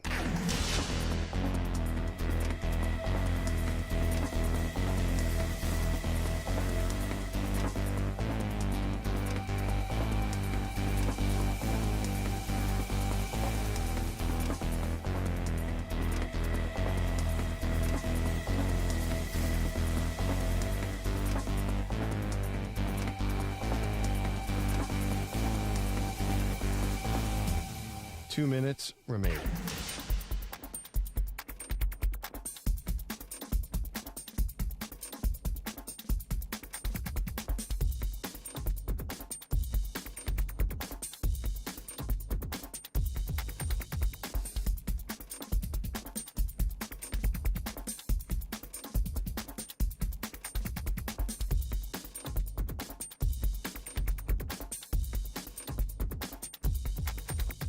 One minute, 30 seconds remaining.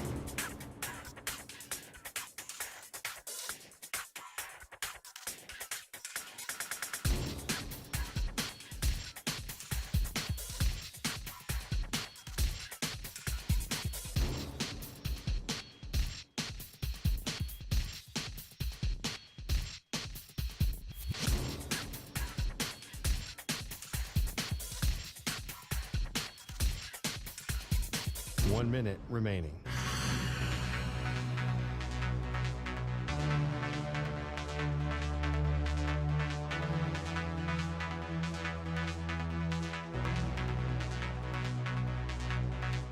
Forty-five seconds remaining.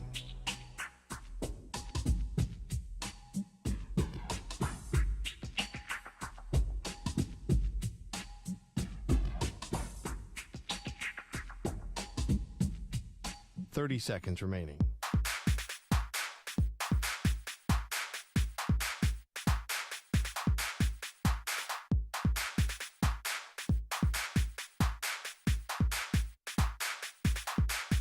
Fifteen seconds.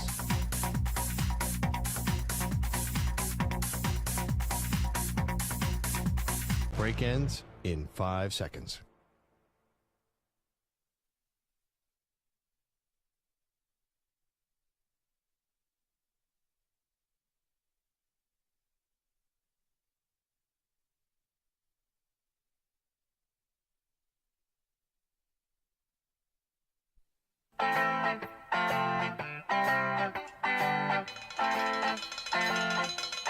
This is insane because Perloff, you knew what you were signing up for. No, but okay. All of us did. I understand that, but I don't see people walking around like, oh yeah, my brother-in-law died from a ghost pepper. No, this has never happened. Grief. People are also telling me that after you eat these wings, be very careful if you go to the restroom.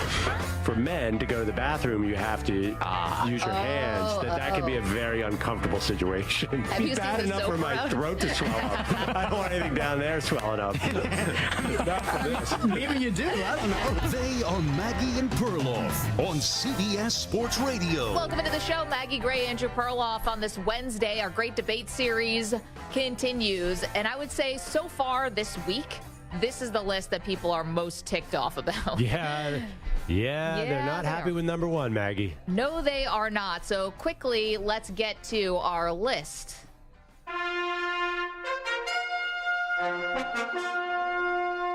The Great Debate Series. Best teams of the last 30 years. Greatest NFL best teams of the last 30 years. Number 5 on the list, we have the 1995 Dallas Cowboys. People do not like that we picked 95 over 93. Yes, we picked the Barry Switzer coach Cowboys over Jimmy Johnson's. We could not pick 92 or anything before that because, again, this is the last 30 years. Number 4 on the list, the 2013 Seattle Seahawks, the Legion of Boom. Number 3, the 1999 St. Louis Rams, the greatest show on turf. Number 2, the 1994 San Francisco 49ers, Steve Young, Jerry Rice, you know the rest. Number 1 on the list, we went the 2007 New England Patriots. Yes, we did. They did not win the Super Bowl. The New York Giants beat them in a shocking upset, but they were the best team. They were the undefeated team throughout the season. That was a Tom Brady record-breaking year. That was a Randy Moss record-breaking year. Now, Peyton Manning has since broke that record, but that was a team that it felt like of all the great Patriots teams, that's the one that stands out. That's even the best of the bunch. Yeah, it's almost weird that they didn't win it, but there was a fluky feel to that Super Bowl loss, if you don't mind me saying. I mean, I understand the Giants earned it for sure, but I mean, it was a helmet catch, and I think the Patriots were exhausted by that run. I mean, I think it was mentally exhausting. That team was such a big deal. We got some high-profile support here. Our buddy Jim Nagy, who's the director of the Senior Bowl, says 1 and 4 are brilliant choices. Because he happened to work for the 2007 Patriots and the 2013 Seahawks. So he said, yes, I completely agree. I don't think you can really go wrong with all. Yes, there are great arguments for those other teams, but nobody knows who to kick off our list. Who do you kick off? The 98 Broncos. Yeah, but who are you going to kick off? The greatest show on turf? Well, no, and Mike Martz, who's the offensive coordinator on that 1999 team, went on to be the head coach of the St. Louis Rams, is going to join us in just about 20 minutes or so. No, I'm not taking off the greatest show on turf. Now, Samter seems to think that the Legion of Boom is the one that's vulnerable here because the defense was so good, but the offense was only good. They were a top 10 offense. They were 8th in terms of points scored, but they weren't like an all-time offense. Right, and Russell Wilson was very young, didn't really do much back then, which actually was the best thing for that team. Marshawn Lynch had a really great season. Yeah, the following year, if Russell had done just a little bit less, they would have won 2 Super Bowls. I know, and that's part of it. And then also factoring in for the Legion of Boom is that they did beat that Peyton Manning Broncos team, where Manning threw 55 touchdowns and 1 MVP, and they beat them emphatically. Now, there is a caveat. Von Miller was hurt for that game. He did not play in that Super Bowl, but still. That team was... They destroyed them. Von Miller wouldn't have mattered. Mentally weak. That 2013... Yeah, I mean, it was basically the bones of a team that would go on to win the Super Bowl. That doesn't really impress me as much. For some reason... The dominance of the game? Yeah, no, the fact that it was a Peyton Manning-led Broncos team, that team... Because I never thought the Peyton Manning-led Broncos were that great of a team. They were a bit uneven. They won because of Von Miller in 2015, so... Yeah, maybe because I was at that game, and maybe I'm playing Monday morning quarterback. That was probably the most lopsided Super Bowl I remember. Have you? I mean, there are big. Your Bills got blown out a couple times. I was just waiting for you to say that. I feel like you brought it up just to bring up the nothing Bills like that. The only other one that I remember that was that lopsided, the '94 Niners, the San Diego Chargers with Stan Humphries had no chance in that game. Absolutely no chance. But that's why we put the 49ers so high on the list too, which is because that was dominance and. That was also a really fun run, though, from a fan standpoint, because the 49ers beat the Cowboys in the conference championship game, and that was an all-time great after game. They lost twice. Yeah. So I know some Cowboys fans aren't happy because they think they were the better team of that era. They were the better team of that era, but that 94 Niners team was stacked. 855-212-4CBS, 855-212-4227. Let's go to Chris in Texas. Chris, how are you, sir? Hi. Hello. Yeah.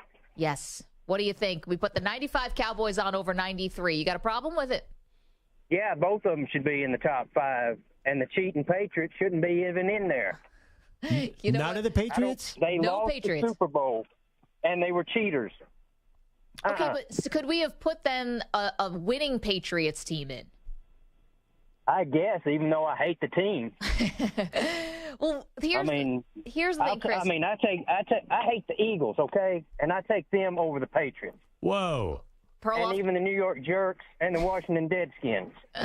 Perloff tried to sneak in the Nick Foles. Chris, thank you for the phone call. Well, I mean, they did beat the all-time great team, the Patriots. Well, they beat a Patriots team. Yes, they allowed Brady to pass for 500 yards. I mean, I love that Philadelphia Eagles team, but they're not one of the greatest all-time teams. Yeah, I mean, listen, to be totally honest, to have made that list, I think Carson Wentz would have had to stay healthy and still kill it all year and then done something after that season.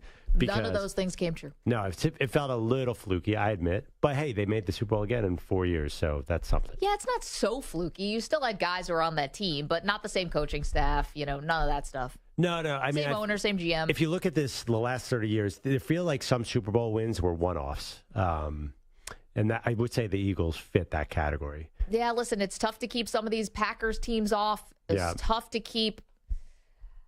I mean, it's weird not a Peyton Manning on this list in any place. The most unbeatable team that I really remember recently, the year after the Chiefs won their first Super Bowl, they came out the next year and nobody could touch them. They were excellent, but Mahomes gets hurt, left tackle gets hurt, and Tom Brady's Bucks just ran through. And by the way, talking about a good one-off team, the Tom Brady Bucks were loaded. They were a great team. 855-212-4CBS. Okay, let's get to Aaron Rodgers. What the is Aaron Rodgers up to today? Haven't checked in on him in a while. And what is Aaron Rodgers up to? Getting ready for his close-up. Because it's official now, the Jets will be HBO's Hard Knocks team this year. And Perloff already thought he had enough Aaron Rodgers in his life. Get ready for more. Well, people are going to be so bored of Aaron Rodgers by the time the season starts. They're going to be rooting against the Jets 100%. Because you're going to have McAfee coming on Tuesday, and then which will be in Hard Knocks, or you're going to watch the McAfee, and then you're going to watch the same thing at HBO at night. It's going to be Aaron Rodgers Palooza for this entire month of August. All right. Well, you're right. We're living in an Aaron Rodgers Palooza. Now, I have maybe a thought on this. I wonder if Rodgers stays away. Like, he's got so much pull, and he's got – I know he loves the camera. I get it. But I wonder if he tries to somehow make this not about him. Maybe he'll try for the first episode, but then, I think he's working on creating a super podcast at some point, like a Joe Rogan type podcast. So I think he's beginning to publicize himself. He almost took the Jeopardy job. I think he's thinking about a media career afterwards, and I think he's going to do very well. Listen, I love talking for a living. It is super fun to do a radio show and podcast. This is living out a childhood dream that we get to do this, and a lifelong dream that this is our career. The fact that someone is a 4-time MVP in the sport, has accomplished everything he's accomplished, but he can't wait to get to his podcast. Yeah. That to me sounds so ridiculous and ludicrous. Like, this football stuff is nice, but man, when I get that podcast. Oh my God. Look out, world. It's not 2013, Maggie. Podcasts are quite popular these days. Probably. He's got enough money that, I don't know, so he can, talk about the effects of microdosing? You make it sound like, he's going to be some nerd in his basement with a podcast. I'm saying he wants to be the next Joe Rogan, who's probably, how much does Joe Rogan get paid for his podcast? Yeah, but see, you do something. $500 million or something insane like that? You do something for money, it's going to become like a job.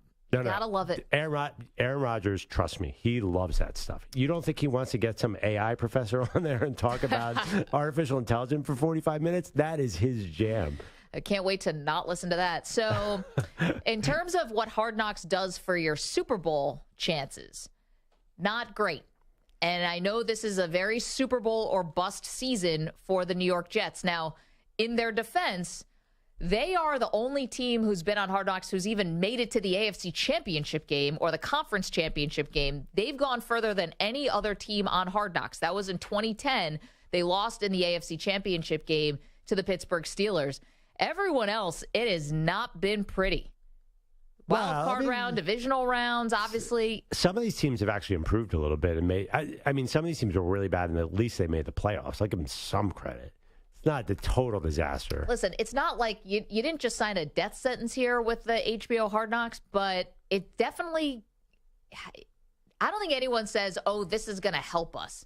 Now, we remember 2010 because we have the famous Rex Ryan, who became even more of a big star on that show. Do we understand what the I want to see tomorrow? Let's go to eat a damn snack. So good. The Revis holdout helped that season as well. They were driving through upstate New York to the famous Roscoe Diner, which I've eaten at 1 million times in my life, meeting Revis's agents. pretty wild. I remember Antonio Cromartie not being able to name his children, too. That was that season, right? That was amazing. He claims that was edited to make him look stupid. Oh, yeah, sure. A little Tim Tebow running in the rain slow-mo. And, I did a show with Bart Scott, who was on that team and was a star of that team as well. And he said that Tebow was actually running that slow. So, he didn't even need to slow-mo it. He was really milking it. The Hard Knocks did have a little run of success here. You got a bunch of playoff teams. You had the Bengals made the playoffs twice on Hard Knocks. The Jets made the playoffs. So it's not a death knell. You can make the playoffs. So I think the Jets. Okay, don't but have to be I've worried. been told by everyone that simply making the playoffs for the Jets would signal disaster of a season. That would be disappointment of a season. I'm the one out here telling you every Jets fan I know would be thrilled if they made the playoffs, even if they lost in the divisional round. But I'm getting pushback saying, no, Maggie, they have to win the Super Bowl. So just making the playoffs isn't going to be good enough. Really, we know different Jets fans. Because if the Jets fans I know, regardless of what their expectations are, when the Jets finally lose, they're going to be so depressed and be like, oh, same old Jets. It's one of the most negative fan bases I've ever heard in my life. They're just so beaten down from decades of losing. I'm sorry, Mike. And you with know that, exactly we what go I'm to talking Mike about. Samter. Yeah.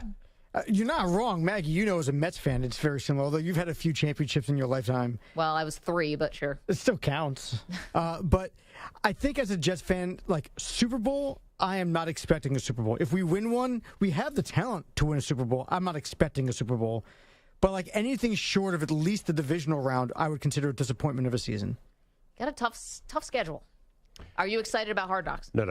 No, I'm brutally nervous about all of it because, I already go into this having some issues with Aaron Rodgers just with how he handles everything. Yeah. So I'm going to watch this. I feel like I'm going to hate my quarterback the entire year. I'm going to watch him talking nonsense for 3 straight weeks or 4 straight weeks about everything that he's talking about. And I'm just going to say to myself, man, how do I root for this guy?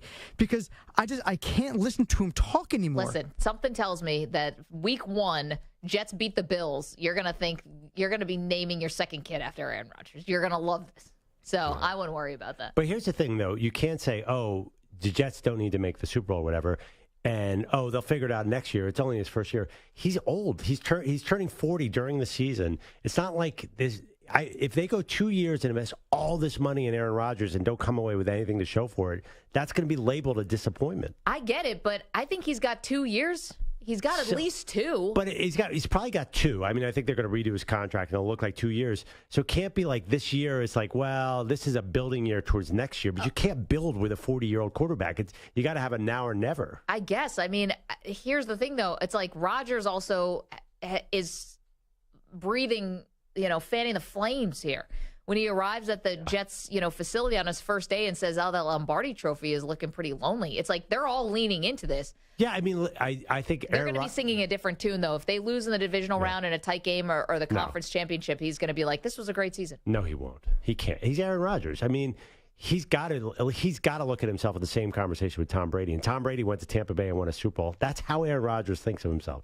He's been just killed for losing the divisional round. Killed. Remember him walking off in Lambeau and saying goodbye to people? That was such a huge disappointment.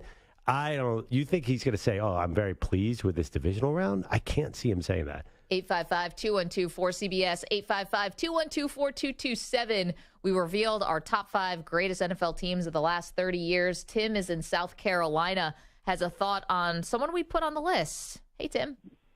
Hey, how could you not possibly put the 94 Niners first? We put them second to the 2007 New England Patriots, who we know lost to the Giants in the Super Bowl, but were, in our opinion, the greatest team of the last 30 years. No, the Niners were so dominant. Yes, well, the Patriots were dominant. That wasn't even a great Niners team. The 89 Niners were a great, great, great team. Oh, sorry, Tim. I thought we lost you there. I'm sorry about that. So the list was the 95 Cowboys at number 5, number 4, the 2013 Seahawks, number 3, the 99 Rams, number 2, the 1994 49ers, and number 1 was the 2007 Patriots. Now, listen, here was the thing. When we did our top 25 athletes since 2000, we really tried to keep people who we knew were cheating off the list, right? We kept Barry Bonds off the list and others. When we're doing teams, we really did not factor cheating into this whole thing.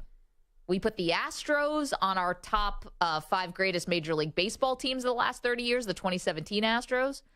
And we have the Patriots, who, listen, I think they've been videotaping everything from now to the end of time. I don't think Belichick ever stopped doing that scheme, but we weren't holding cheating against anybody. If we didn't hold against the Astros, we can't hold against the Patriots. Yeah, I mean, listen, the videotaping thing was so stupid, too. I think history has shown that, like, you can watch on TV and see the signs.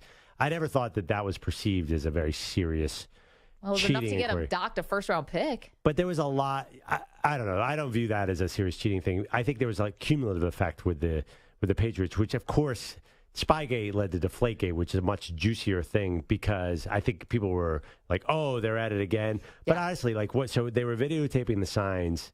You could, if you actually, you could see the signs. The guys were not hiding the signs, so they were not. It wasn't like stealing signs and hitting a garbage can. To me, it was much more innocuous. Okay, well, I mean, I don't know if Mike Martz has ever let it go with the walkthrough before the Super Bowl, but he's coming up next. But that hasn't been proven, though, right? Hasn't been proven. But there is this boogeyman element to the Patriots where I kind of believe anything and everything. So I thought they actually walked back the walkthrough story. Well, they walked back the walkthrough story. There you go. We'll talk to Mike Martz Let's next. walk through it. He will take us through step by step. The 1999 Greatest Show on Turf was our 3rd greatest football team of the last 30 years, and their offensive coordinator that year was Mike Martz, later became their head coach. He will join us next. Don't move. Maggie and Perloff.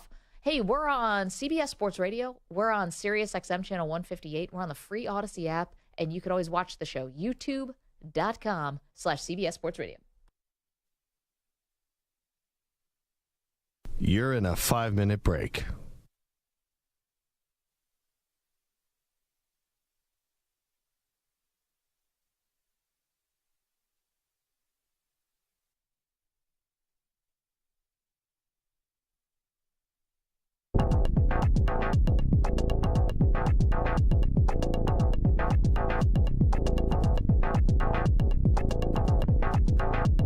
Four minutes, 30 seconds remaining.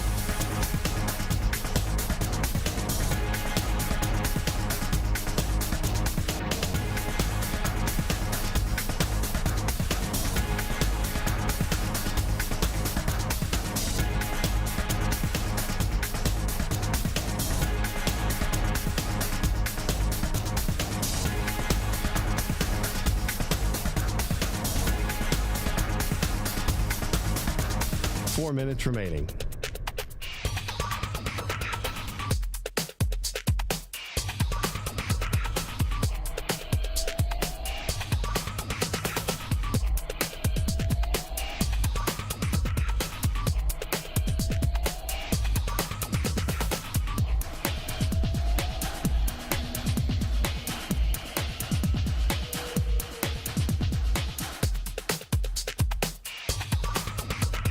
Three minutes, 30 seconds remaining.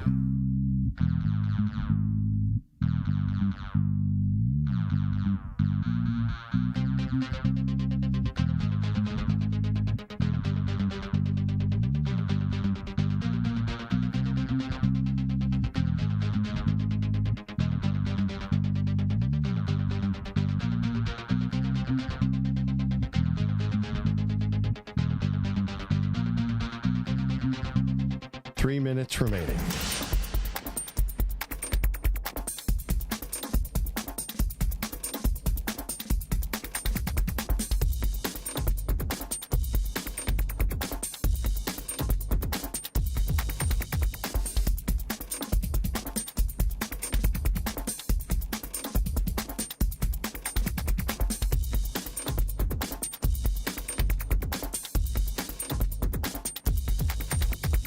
Two minutes, 30 seconds remaining.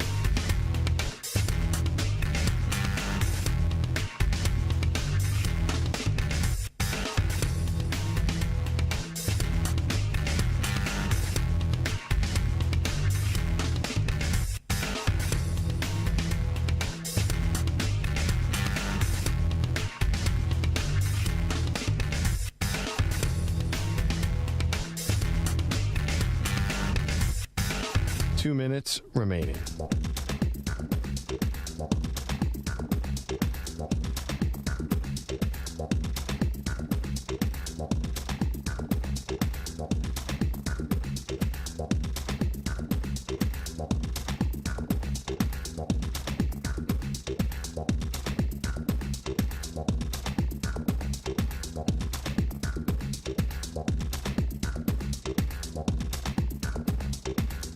1 minute, 30 seconds remaining.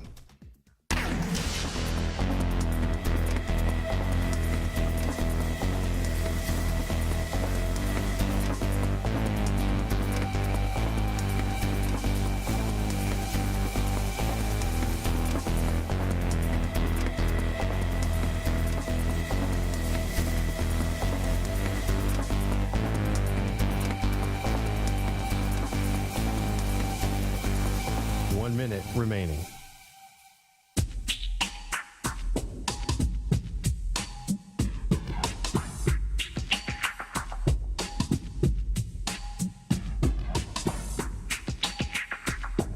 "45 seconds remaining.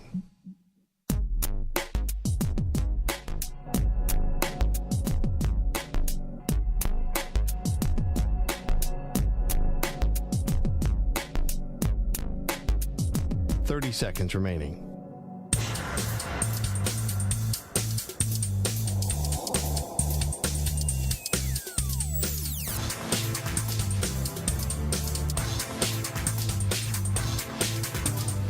Seconds.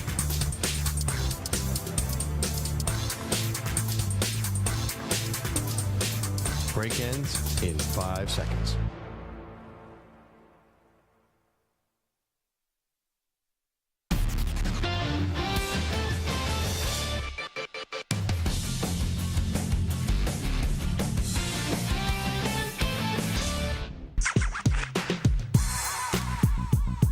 Welcome back to Maggie and Perloff as we continue our great debate series this week. Greatest NFL teams of the last 30 years. Perloff and I are getting shredded limb from limb over our list.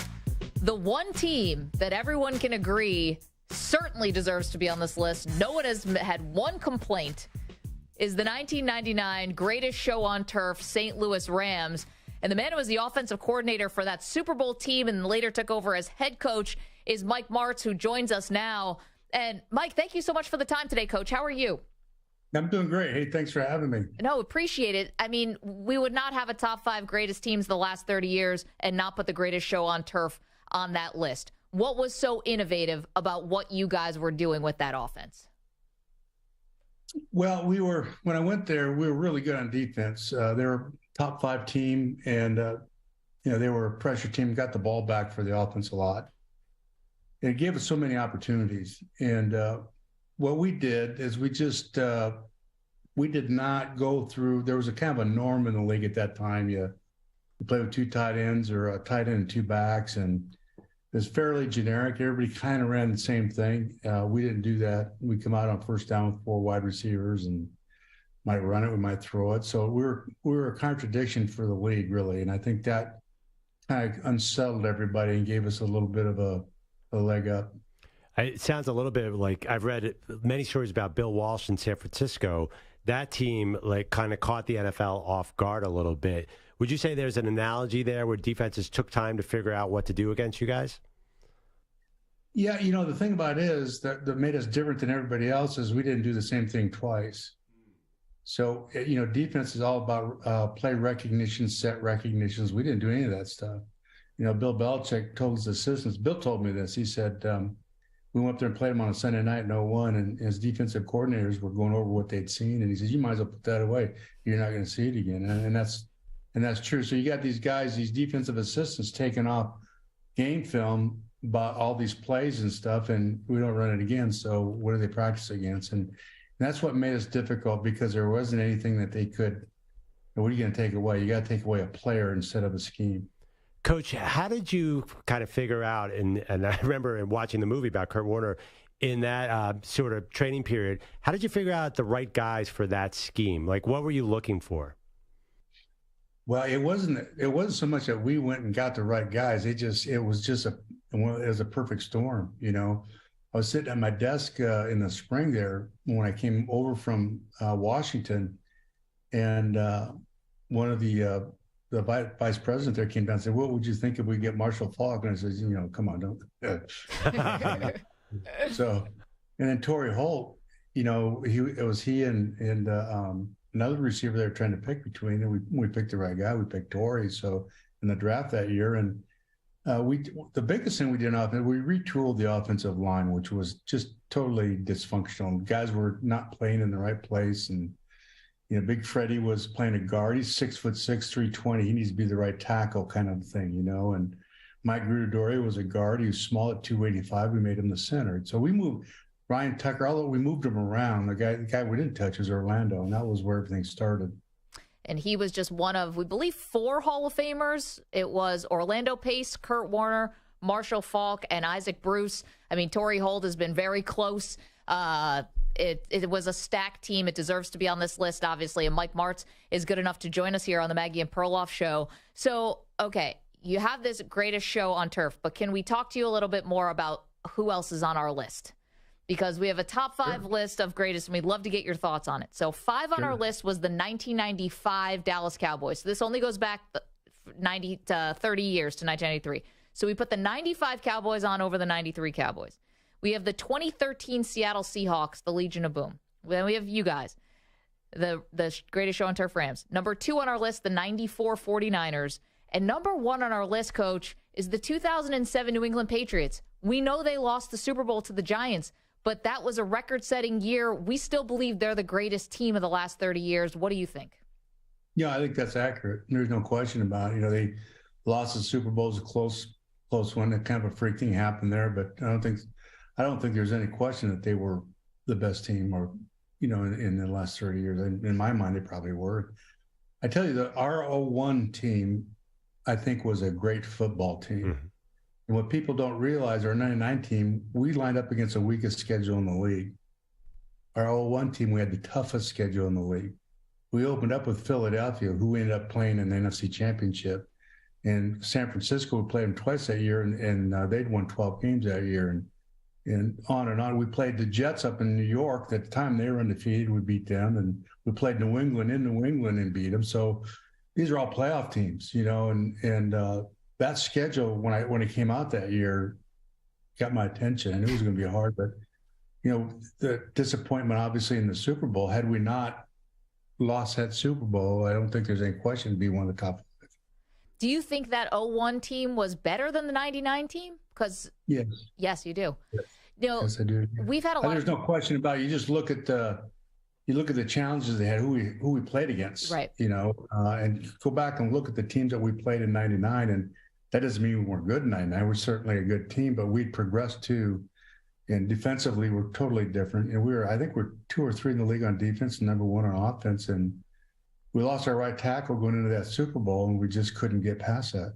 And obviously that Super Bowl against the Patriots came down to last-second play. And we've had a lot of people who have called us up today, and they said, how could you put the Patriots on the list with all the allegations of the cheating and, videotaping and stuff like that?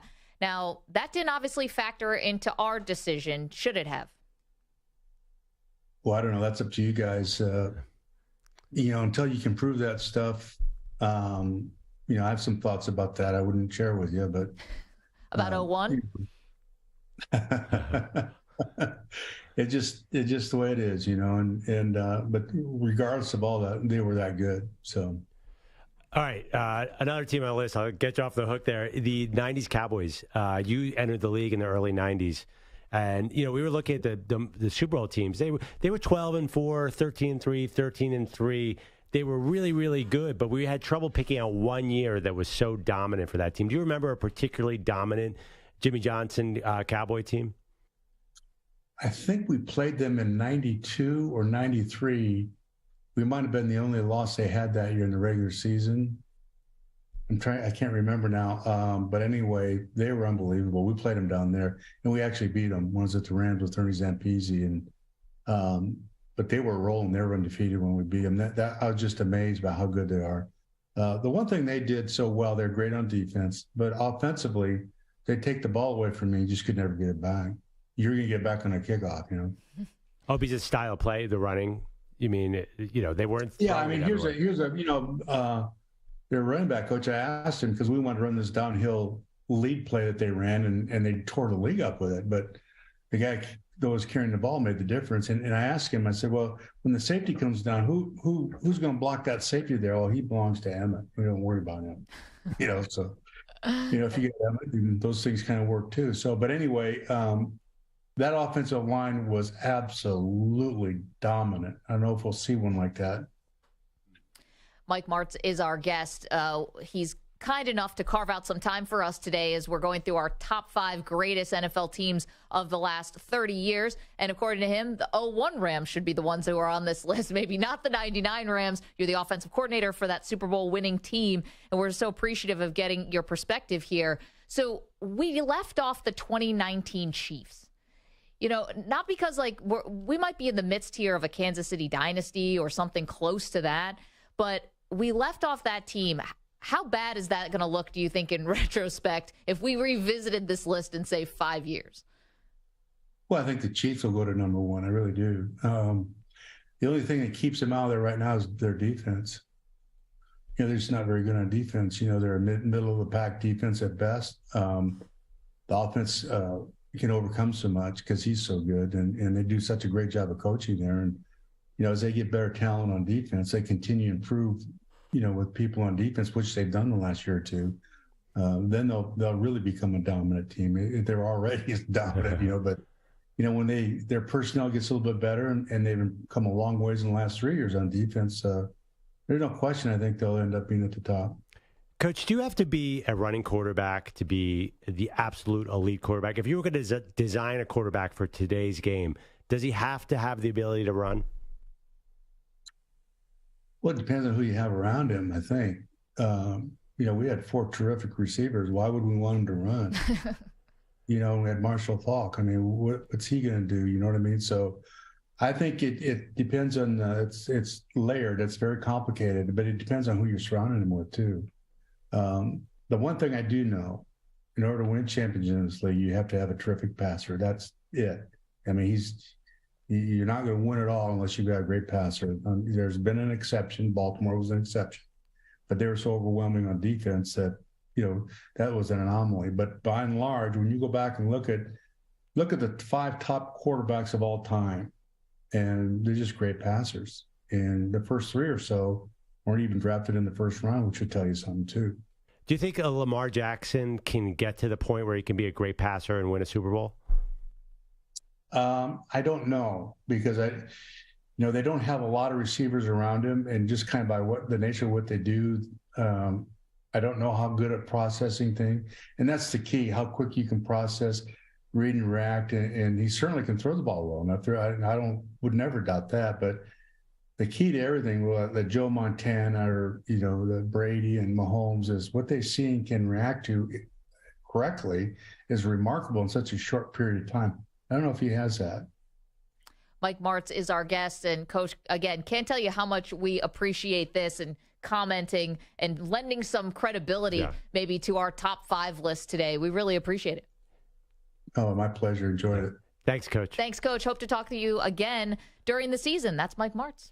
Yeah, I mean, now I'm all fired up. I'm going to go back and look at highlights of the greatest show on turf. I know. Now I got to go back and watch the 99 versus the 01. I mean, we knew 99 was going to be on the list, and we were just even doing this back of the envelope, before we really dove in. But maybe we should have been thinking more about that 01 team. Yeah, I mean, that was my prime football watching. It's just every time the Rams got the football, you thought they were going to score a touchdown. And that 01 team, I know exactly what he's talking about. They were just ridiculous on offense. He said it without saying it there about Belichick. Yes. Listen, I empathize. My team, it didn't matter if they were videotaping most of those years. The Patriots could have had the Bills playbook for a lot of those seasons. It wouldn't have mattered. But there's definitely something going on there with that 01 Super Bowl. You heard it, right?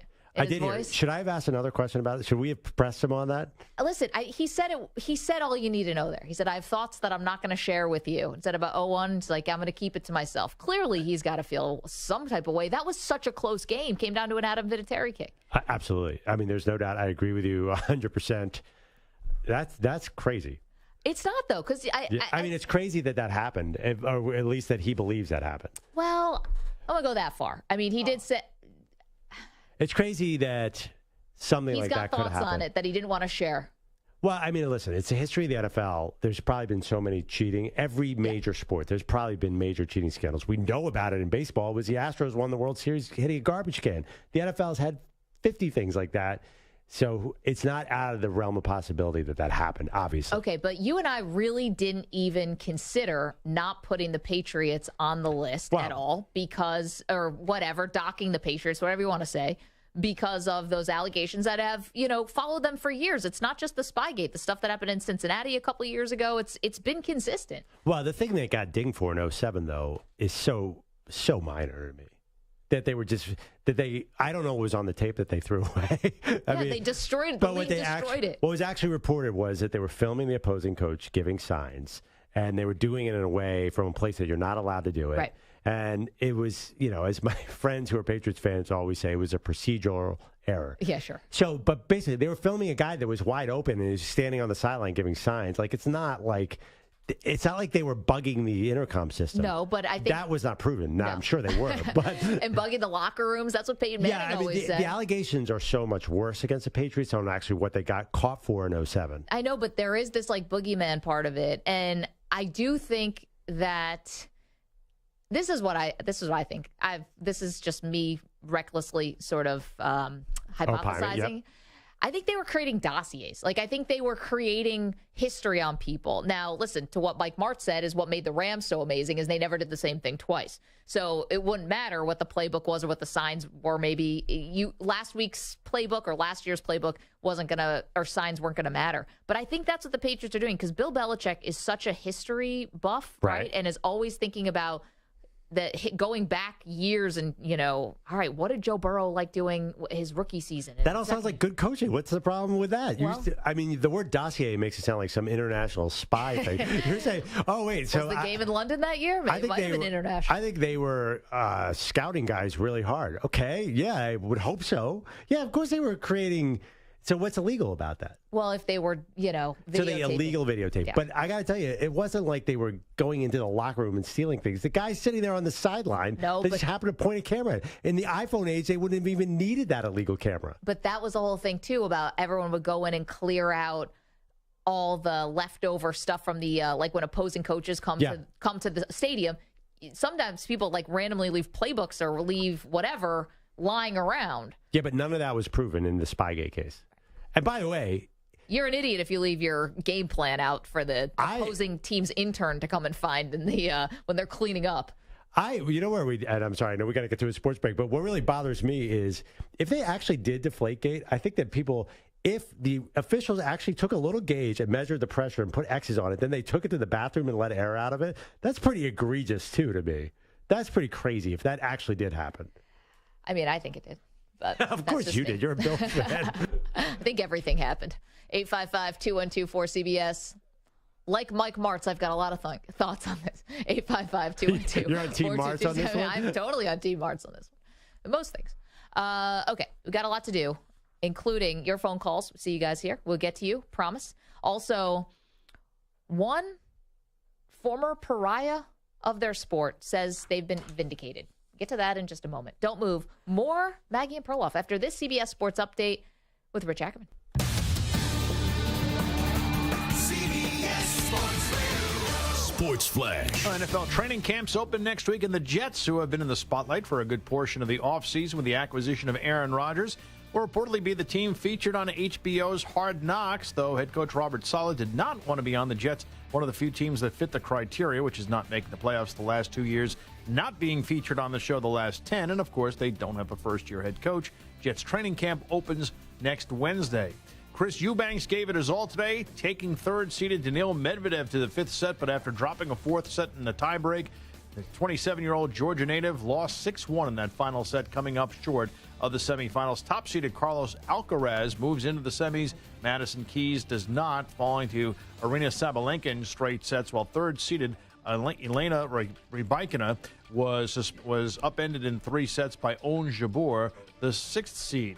3 games on the WNBA schedule earlier today. The Liberty defeated the Fever in overtime, 95-87. The Sun topped the Sky, 84-72. And Dallas defeated Minnesota easily, 107-67. I'm Rich Ackerman. Summer is officially here, but CBS Sports Radio never goes on vacation. We'll keep you company all season long with the most entertaining content and all the breaking news you need to know. Keep us locked in on your local Odyssey affiliate, Sirius XM Channel 158, or the free Odyssey app. CBS Sports Radio.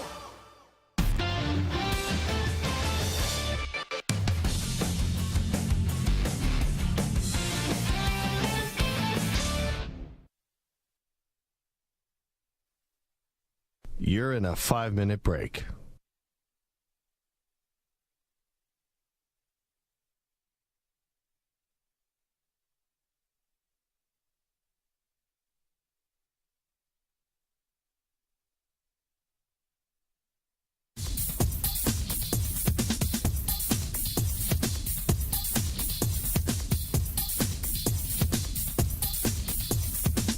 Four minutes, 30 seconds remaining.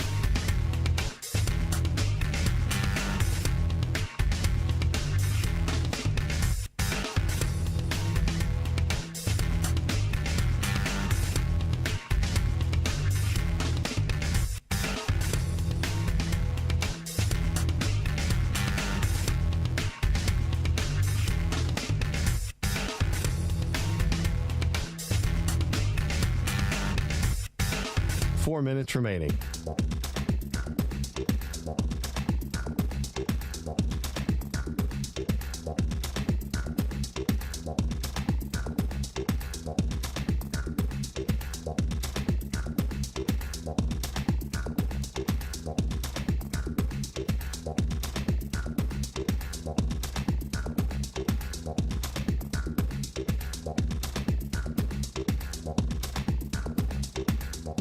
Three minutes, 30 seconds remaining.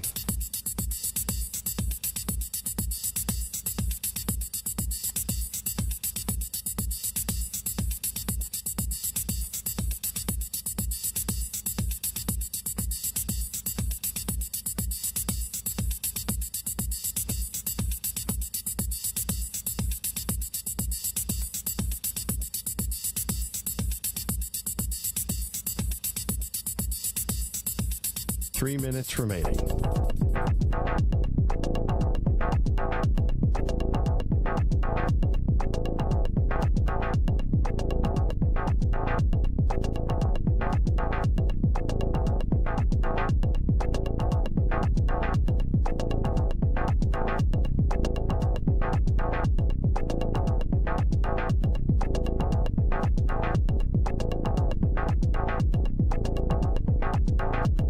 Two minutes, 30 seconds remaining.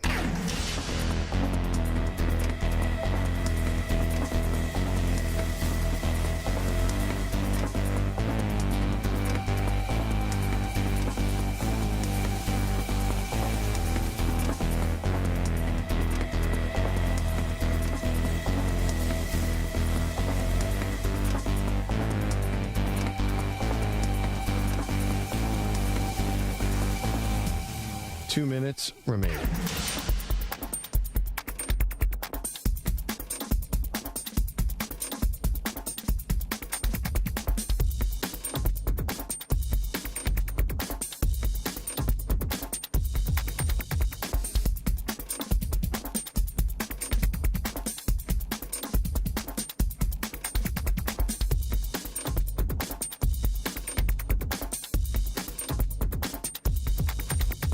One minute, 30 seconds remaining.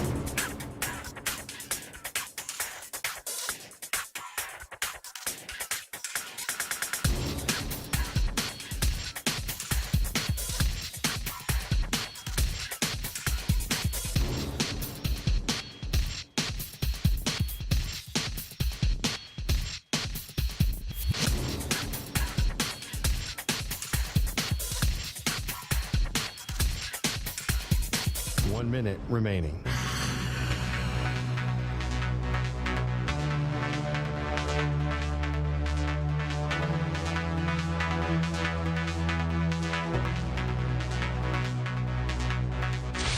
Five seconds remaining.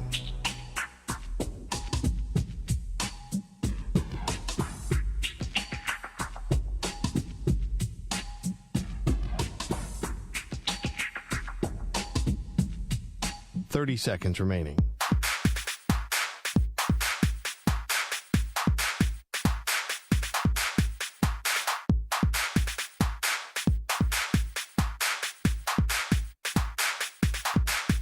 Fifteen seconds.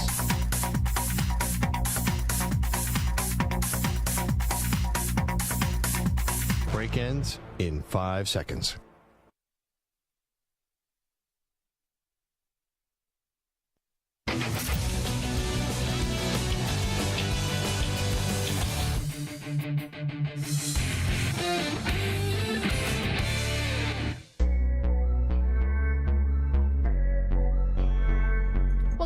Maggie and Perloff, what a day.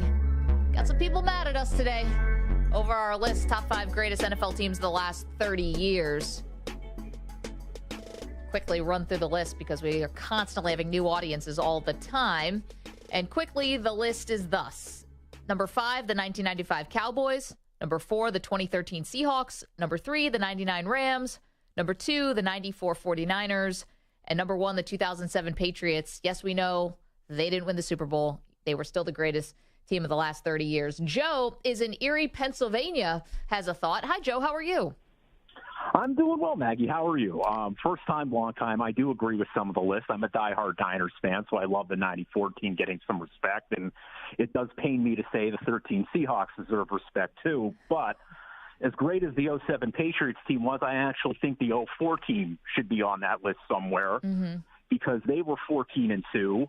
They crushed a Peyton Manning Colts team in the playoffs, and they crushed a 15-1 Steelers team in Pittsburgh to get to the Super Bowl.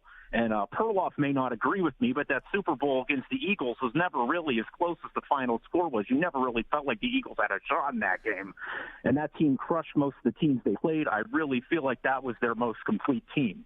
I'll let you listen to your guys' thoughts. Well, that's just because T.O. was limping. Was the only reason the Eagles did not win that Super Bowl. Yeah. Actually, T.O. played really well. No, I totally agree. He played well on a broken leg. That 04 team had also an air of invincibility. It is the last repeat champion, so that in itself makes them a strong case. Joe, thank you so much for the phone call and for the thought. Now, here is where I kind of, and I think you and I both kind of came down on this, but I'll speak for myself, which is great team. We're talking about all-time great teams, and you're right about that. However, amongst all the great Tom Brady years, 07 is so much better than all the other ones. And it's because the rules changed. It's because they got Randy Moss. Right. But still, the numbers will tell you that Brady threw for 3,600, basically 3,700 yards, had 28 touchdowns and 14 picks, as opposed to the year he threw 50 touchdowns. So when we put a record-breaking season from Brady, because the teams are both stacked, and so if the greatest quarterback of all time has the better year, it feels like that should be the team. Yeah, I mean, I think you're arguing old school versus new school. We had the same thing when we were looking at the Alabama teams. 09 Alabama had Mark Ingram and 3 other NFL players running down your throat, where the 2020 Alabama threw 1,000 touchdowns. I think there is an argument to be made for old school football, and maybe in a sense, not throwing for 5,000 yards made the Patriots a better team because they controlled the clock more, and they sort of killed everybody. So I'm old school. I like the running game. I don't at all, actually. I love the passing game. Like old school, love the running game. Who am I talking But you have to understand, I do think he brought up a good point. You have to put that 04 team into perspective. Nobody was throwing 50 touchdowns in 2004. I get it, but if you're also giving me, and you know that I really love him and respect him, he's been a guest on this show, and Deion Branch is awesome. But he was their best receiver. They had Branch and Givens and David Patton. That's a great group. Or give me Randy freaking Moss. Yeah, I know. How many Super Bowls did Randy Moss win in his career, Maggie? Well, Deion Branch has more than him. I understand that, but still. Deion Branch, Troy Brown, David Givens was actually a great receiving core. No, that is really good. It is good. I'm not disparaging it, but even they would tell you that Randy Moss tilts the scale. That's what I'm saying. Yeah, of course. Listen, I'm playing devil's advocate a little. The 07 team was undefeated. They were 16-0. I know. We don't see a lot of that in the NFL, so there's obviously something good going on. Let's get to our shot of the day. He shoots! And our shot of the day is brought to you by Casamigos Tequila. Casamigos Tequila is brought to you by those who drink it. Can I tell you, I have a Casamigos cornhole set at my house. Oh, nice. I know. This is season 3 with my Casamigos cornhole set, but my kid is getting older now. He's 4, so... Yeah, so you can whoop him, in other words. He's the only person I can beat in my house. And honestly, slightly.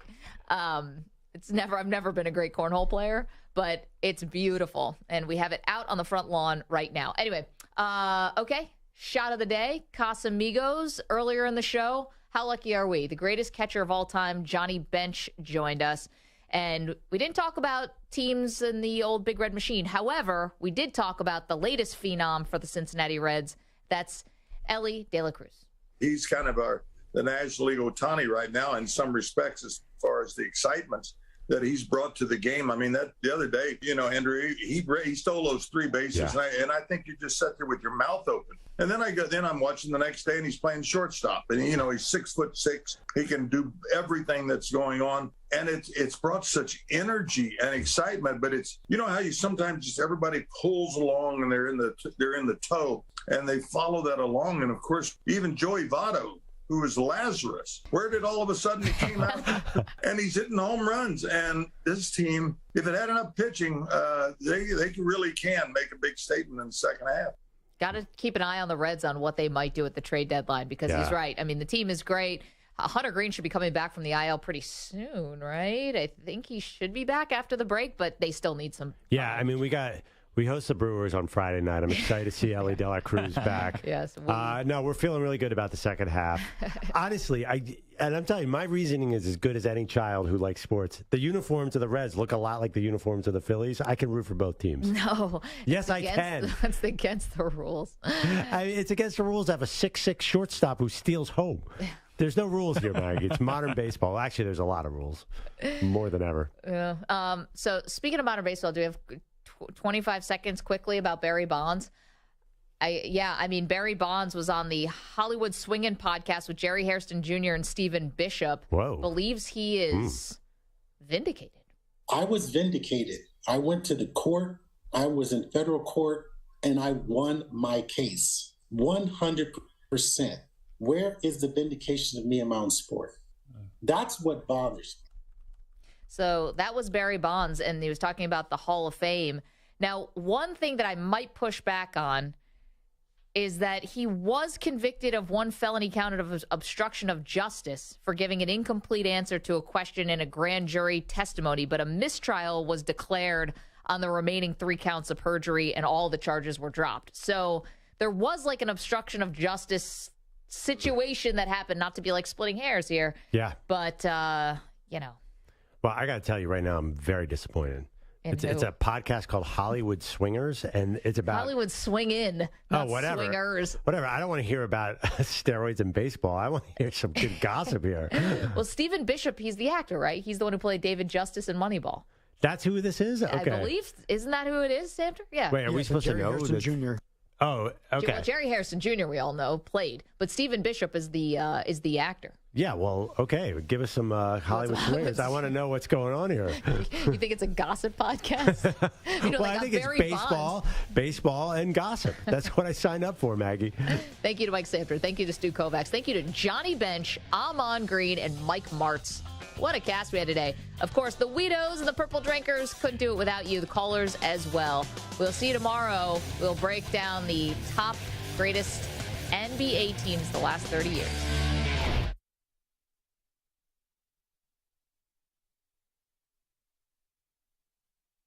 You're in a 5-minute break.